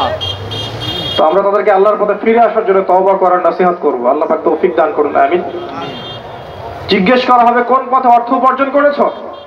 আজকে সুদ খাচ্ছি, ঘুষ খাচ্ছি, দুর্নীতি করছি, আত্মসাৎ করছি, পরোয়া করছি না। কোন পথে খরচ করেছো? যা ইচ্ছা তাই খরচ করছি। বাড়ি করে রেখেছেন সিলেটে, থাকার লোক নাই, আপনি পড়ে আছেন ওইখানে। লন্ডন বানিয়ে রেখেছেন, জায়গাটাকে লন্ডন বানিয়ে রেখেছেন, পড়ে আছেন ওইখানে। কিছু কথা বলি, মন খারাপ করেন না। যেখানে আপনি সোনালী ভবিষ্যৎ খুঁজছেন, ওর পতন খুব সামনেই। যে সভ্যতাটাকে আপনি সিভিলাইজড মনে করছেন, আপনার জীবন প্রতিষ্ঠিত হয়ে গেছে, আপনি গ্রিন কার্ড পেয়ে গেছেন, হ্যাঁ আপনি সিকিউরড, দেশ তো ভালো না, দেশের জনগণ ভালো না, আপনি আপনার প্রতিভাগুলো ওখানে বিকিয়ে দিচ্ছেন, মনে করছেন এটা সাস্টেইন করবে। শুনে রাখেন, এই বিশ্বের ভবিষ্যৎ এমন দিকে যাচ্ছে যে পশ্চিমা সভ্যতা বলে কোনো সভ্যতার অস্তিত্ব থাকবে না ইনশাআল্লাহ। ইনশাআল্লাহ তারা সবচেয়ে অন্ধ এবং সবচেয়ে বোকা শ্রেণীর মানুষ যারা ওখানে স্থায়ী বাস করেছে। আমার কাছে তারা সবচেয়ে অন্ধ মানুষ, কারণ তারা দুই চোখ দিয়ে দেখতে পাচ্ছে না, এক চোখওয়ালা। এটা সিকিউরড লাইফ নয়, আপনি ধ্বংসের দিকে গিয়েছেন। সেখানে ইসলামিক পরিবেশ নেই, ইসলামিক অনুশাসন নেই, সেখানে জালেম কুফফারদের দৌরত্ব আছে, এবং যারা ঐক্যবদ্ধভাবে সারা বিশ্বে মুসলিম কিলিংস করছে, ওদের ওখানে আপনি শান্তি খুঁজছেন। আপনার প্রতিভাগুলো দেশকে দেওয়া যেত না? দেশকে দিয়ে প্রতিভা দিয়ে এগিয়ে নেওয়া যায় না? প্রয়োজনের খাতিরে গিয়েছি, ঠিক আছে, ফিরে আসেন। এনাফ, একটা বিষয়ের জন্য গিয়েছেন, অর্জন হয়েছে, চলে আসেন। নিজের প্রতিভা দেশকে দেন, দেশের কল্যাণে কিছু করেন, কোনো প্রজেক্ট লঞ্চ করেন, কিছু করেন, ক্রিয়েটিভ কিছু করেন। সমাজ যদি পরিবর্তনের চেষ্টা আপনি না করেন, আর যদি শুধু দোষ দিয়ে যান সমাজটা ভালো না, দেশটা ভালো না, দুর্নীতিতে ভরে গেছে, এই হয়েছে সেই হয়েছে, তো এর পিছনে তো আমিও দায়ী। আমি তো এটাকে দূর করার কোনো প্রচেষ্টা চালালাম না। আর যেখানে আপনি রঙিন স্বপ্ন দেখছেন, ওই সভ্যতাটা সামনে ধ্বংস হয়ে যাবে। দেখে নিয়েন, নসিহত থাকবে, ওখানে নিজের চিরস্থায়ী আবাস করতে যায় না, এটা ভুল ডিসিশন হচ্ছে। কোন পথে উপার্জন করেছেন, উপার্জনের কথা বলতে গিয়ে এদিকে আসলাম। প্রত্যেকটা ক্ষেত্রে উপার্জনে খেয়াল রাখতে হবে যে আমি হালাল নিচ্ছি কিনা, হারাম থেকে দূরে আছি কিনা। হালাল খান, অল্প খান, অল্পে তুষ্ট থাকেন, আল্লাহ পাক আপনাকে অল্প আমলে নাজাত দিয়ে দিবেন ইনশাআল্লাহ। অল্প আমল এনাফ, নাজাত দিয়ে দিবে। দেখেন বেলাল রাদিয়াল্লাহু আনহু, কৃষ্ণকায় মানুষ, দরিদ্র মানুষ, আল্লাহ পাক তাকে কাবা ঘরের উপরে উঠে আযান দেওয়ার সৌভাগ্য দিয়েছে। আব্দুল্লাহ ইবনে মাসউদ মিস্টার আতেন, আল্লাহ পাক রাইসুল মুফাসসিরিন বানিয়েছেন। তাফসীরকারদের মধ্যে শ্রেষ্ঠ তাফসীরকার তিনি, সবচেয়ে বড়। আল্লাহর হাতে রিজিক, হালালে থাকেন, আল্লাহ রিজিক দিবেন ইনশাআল্লাহ। কিয়ামত হবে না আপনার রিজিক না শেষ হলে, আপনার মৌত হবে না আপনার চালের দানা বাকি না থাকলে। আসমান জমিন সৃষ্টির 50,000 বছর আগে আল্লাহ রিজিক লিখেছেন। একটা চালের দানা পৃথিবীতে রেখে আপনি বিদায় নেবেন না। এক ঢোক পানি না খেয়ে, যেটা পৃথিবীতে আছে ওটা না খাওয়া পর্যন্ত আপনি যাবেন না পৃথিবী থেকে। অস্থির হচ্ছেন কেন? হারামে যাচ্ছেন কেন? সুদ খাচ্ছেন কেন? ঘুষ নিচ্ছেন কেন? দুর্নীতি কেন করছেন? রিজিক আল্লাহর হাতে, আল্লাহ দিবে আপনাকে ইনশাআল্লাহ। এগুলো তো নিজের জন্য করছেন, পরিবারের জন্য করছেন, আগামী প্রজন্মের জন্য করছেন। শোনেন, আপনি মারা যান, 3টা দিন সময় লাগবে না আপনাকে বলে যেতে। আপনি মারা যান, কবরে চলে যান, যাদের জন্য সারা জীবন ঘুষ খেয়েছেন, দুর্নীতি করেছেন, আপনি সুদ খেয়েছেন, আত্মসাৎ করেছেন, যাদের জন্য করেছেন, নিজের এবং যাদের জন্য, এরা আপনাকে 3 দিনের বেশি মনে রাখবে না। মারা যাওয়ার সাথে সাথেই আপনার দলিলাদি, জমি জমা, ব্যাংক ব্যালেন্স নিয়ে কারাকারি শুরু করে দেবে। আল্লাহকে চিনলেন না আপনি, হারামে যায় না, আল্লাহর রাস্তায় হারামে যায় না। কোন পথে ব্যয় করেছো? এই যে অপব্যয়। 10টা বাড়ি বানিয়ে রেখেছেন, দেশে নাই, বিদেশে পড়ে আছেন, অপব্যয়। এই টাকাটা আপনি সমাজের কল্যাণে কোনো প্রজেক্টে কাজে লাগাতে পারতেন। প্রচুর অপব্যয় করি আমরা কিন্তু অপব্যয় করা জাতি। ওযুর পানি থেকে শুরু করে একদম রাষ্ট্রীয় সম্পদ পর্যন্ত অপব্যয় করতে থাকে। ওযু করবেন, দেখবেন 10 জনের পানি দিয়ে একজন ওযু করবে। যার ইমানের যত বেশি, তার ট্যাপের স্পিড তত বেশি। ওযুরও পানির লিমিট আছে। হ্যাঁ, নবী সাল্লাল্লাহু আলাইহি ওয়াসাল্লাম অল্প পানিতে ওযু করেছেন। এর মানে এই না যে সেখানে পানির স্বল্পতা ছিল এই জন্য। এমনকি তিনি বলেছেন, এই যে ঝর্ণার ধারেও যদি ওযু করো, তারপর ওযুর পানির দিকে খেয়াল রাখতে, অপচয় করা যাবে না। ওযুর পানি থেকে শুরু করে একদম সমাজ থেকে শুরু করে বিশ্ব রাষ্ট্র সব জায়গায় যান, অপচয় অপচয় অপচয় প্রচুর। আর দেখবেন জনগণ বুঝেই হয়, আমরাও মাশাআল্লাহ সেরকমই জাতি। একটা জিনিস করে দিয়েছে রাষ্ট্র, দেখবেন ওটার মূল্য আমরা বুঝবো না। সুন্দর রাস্তা করে দিয়েছে, সুন্দর সেতু করে দিয়েছে, দেখবেন সরকারি মাল, দরিয়া মেডাল, ওটা নষ্ট করতে থাকে, কিছু কোনো সমস্যা নাই। অথচ ওইটা আমাদের সম্পদ, আমাদের আমানত। এই রাস্তা রক্ষা করার দায়িত্ব আমার, আমি জনগণ। গভর্নমেন্ট একটা জিনিস করে দিয়েছে, এটা রক্ষা করার দায়িত্ব আমার। তো যদি আমি মনে করি যে সরকারি টাকা যায় যাক, আমি নষ্ট করলাম, তো সমস্যা কি? এটা খেয়ানত, এটা আমানতের খেয়ানত হলো। তারাও যেমন করে, আমরাও করি। দেখবেন উপর থেকে একটা হাতি আসে, হাতিটা আস্তে আস্তে আস্তে আস্তে আস্তে আস্তে মাছি হয়ে গেছে। হাতির কান, ডাল, মাথা, পা এগুলা কামড়া কামড়ি করে খেতে খেতে খেতে খেতে একটা মাছি পাবে। আর যেটা পাবেন সেটা জনগণ দেখবেন যে যাচ্ছে তাই ব্যবহার করে শেষ করে ফেলবে। জনগণও খেয়ানতকারী, উপরের লোকও খেয়ানতকারী। আল্লাহ পাক এভাবেই দিয়েছেন, যতক্ষণ পর্যন্ত আপনি আমি ভালো হব না, যতক্ষণ পর্যন্ত আপনি আমি ঈমান, আমল, আকীদা সংস্কার করব না, ভালো হব না, আপনি ভালো নেতৃত্ব আশা করতে পারেন না। এগুলো মহাকাশ থেকে পড়েনি, আমাদের মধ্যে থেকেই গজিয়েছে। এখানকার মানুষদের মধ্যেই যদি একজনকে নেতা নির্বাচন করেন, সে এখান থেকেই হবে, সে আসমান থেকে টপকাবে না। এই মানুষগুলো ভালো না হলে নেতাও ভালো হবে না। মানুষকে ভালো করতে শেখেন, মানুষের আকীদা আমলকে সংস্কার করেন। শুধুমাত্র সমালোচনা করে সবকিছু হয় না। আমি কি দিচ্ছি রাষ্ট্রকে? আমি আমার জ্ঞান দিয়ে, আমার মেধা দিয়ে, আমার প্রজ্ঞা দিয়ে জনগণের জন্য, সমাজের জন্য, রাষ্ট্রের জন্য কি করলাম আজ পর্যন্ত? কিছুই করি না। কিন্তু সমালোচনা করে যাচ্ছে, এটা ভালো না, ওইটা ভালো না, এটা। আর কেউ কেউ তো থাকবোই না দেশে, ভাই বাইরে থাকবো, দেশটাই পচে গেছে। কই আপনি ভালো তো দেশে এসে দেশকে ভালো করছেন না কেন? সব দিকে সমস্যা, আমাদের মানসিক সমস্যা, আমাদের মায়া নাই, মহব্বত নাই আমাদের প্রতি। আল্লাহ পাক মাশাআল্লাহ বরকতময় একটা জায়গা দিয়েছেন আমাদেরকে। আপনি যা চান এখানে পাবেন। এটা এমন একটা জায়গা আমাদের, আপনি যদি শ্রম দেন, মেধা দেন, আমানতদারিত্ব থাকে, দুর্নীতিটা না থাকে, সবাই সবার মেধার মূল্যায়ন পায়, দেখবেন বাংলাদেশ আগামী দিন সুপার পাওয়ার হবে ইনশাআল্লাহ। সম্ভব ছিল বা সম্ভব এখনো আছে যদি তরুণরা দায়িত্ব হাতে নিতে পারে।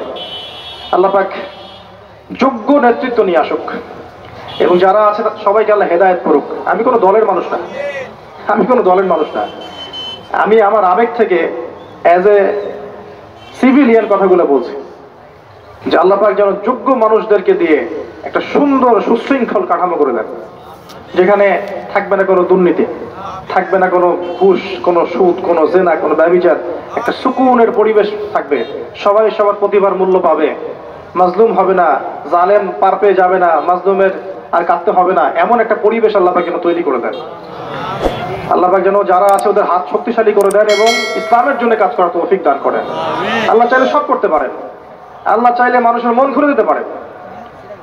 আল্লাহ পাক চাইলে পৃথিবীর সবচেয়ে জঘন্য মানুষকে হেদায়েত দিয়ে নিয়ে এসে তার দিয়ে আল্লাহ পাক ইসলামের খেদমত করাতে পারে। বুড়ি বুড়ি প্রমাণ আছে। খালিদ বিন ওয়ালিদ রাদিয়াল্লাহু আনহু ইসলামের এগেইনস্টে যুদ্ধ করেছেন, পরে মুসলিম হয়ে তিনি ইসলামের পক্ষে 100 যুদ্ধ করেছেন। আল্লাহ পারেন। তাই আমরা হেদায়েতের দোয়া করবো সবসময়।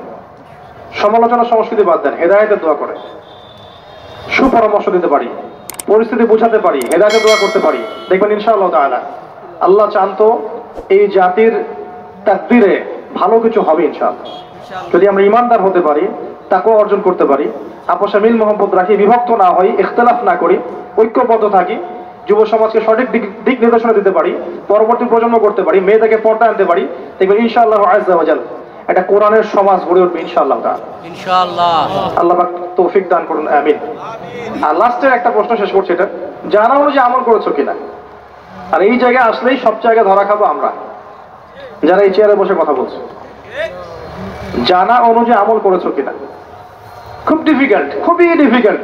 এবং এই আমানতদারিত্ব রক্ষা করা এত কঠিন যে আসমান জমিন পাহাড় পর্বত এই দায়িত্ব নিতে চায় নাই। সূরা আহজাব পড়ে দেখেন, ইন্না আরাদনাল আমানাতা আলাস সামাওয়াতি ওয়াল আরদ ওয়াল জিবাল ফাযাইনা আন ইয়াহমিলনাহা ওয়া আশফাকনা মিনহা ফাহামালাহাল ইনসান ইন্নাহু কানা যালুমান জাহুলা। আল্লাহ পাক বলেছেন না, আমি এই আমানত, কোরআন সুন্নাহর ইসলামের আমানত আমি আসমানে, জমিনে, এই পৃথিবীতে দিতে চেয়েছিলাম, পাহাড়ে দিতে চেয়েছিলাম। ওরা নিতে চায় নাই, ডিনাই করেছে, মানুষ নিয়েছে।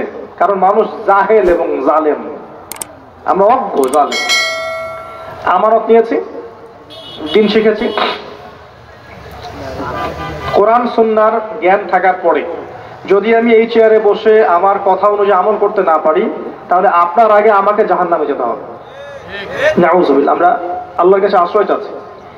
সর্বপ্রথম যে ব্যক্তিকে দিয়ে জাহান্নাম উদ্বোধন করা হবে, সেই ওই 3 জন ব্যক্তির একজন হচ্ছে আলেম, যে ইলম অনুযায়ী আমল করেনি। যদি দিনের দায়িত্বগুলোর উদ্দেশ্য থাকে দুনিয়া, তাহলে ওই দায়িত্ব পালনে কোনো তাসির হবে না, সংস্কারও হবে না। এমন অনেক ওলামায়ে কেরাম আছেন এবং ছিলেন যাদেরকে আপনি কখনো ফেসবুকে দেখেননি, ইউটিউবেও দেখেন নাই। তাদের মেহনত এবং রাতের তাহাজ্জুদের ফলশ্রুতিতে ইসলাম এখনো সমাজে টিকে আছে। এখন যুগ বদলে গেছে, এখন সব হচ্ছে কমার্শিয়াল। বক্তাও কমার্শিয়াল, শ্রোতাও কমার্শিয়াল, অ্যারেঞ্জমেন্টও কমার্শিয়াল।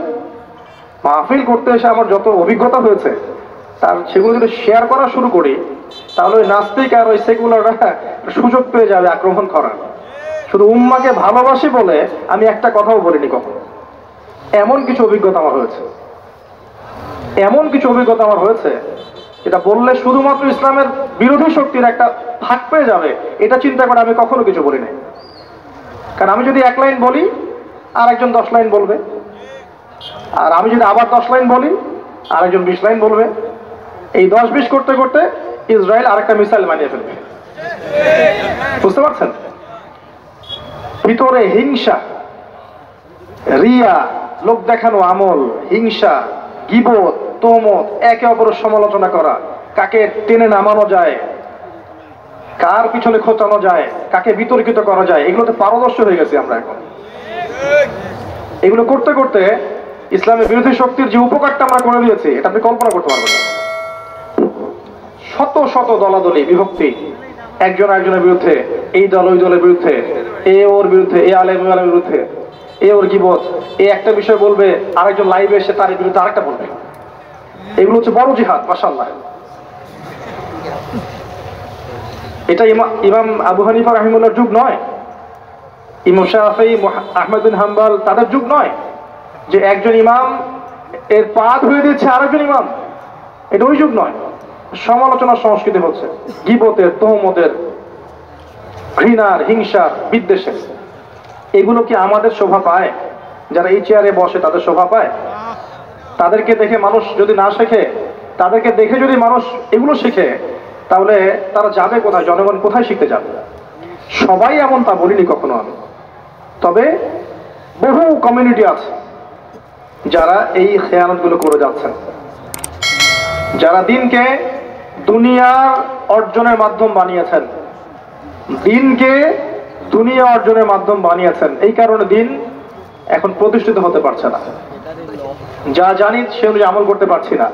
এমনকি সত্য কথা, হক কথাটুকু সুন্দর করে সমাজের সামনে বলবো, হাজারটা চিন্তা করছি, আমার ইমামতি থাকবে তো, আমাকে সভাপতি বেতন দিবে তো, আমাকে আবার মাহফিল কর্তৃপক্ষ পিটাই কিনা, অনেক চিন্তা করছি যে এখানে বসে হকটা বলবো কি বলবো।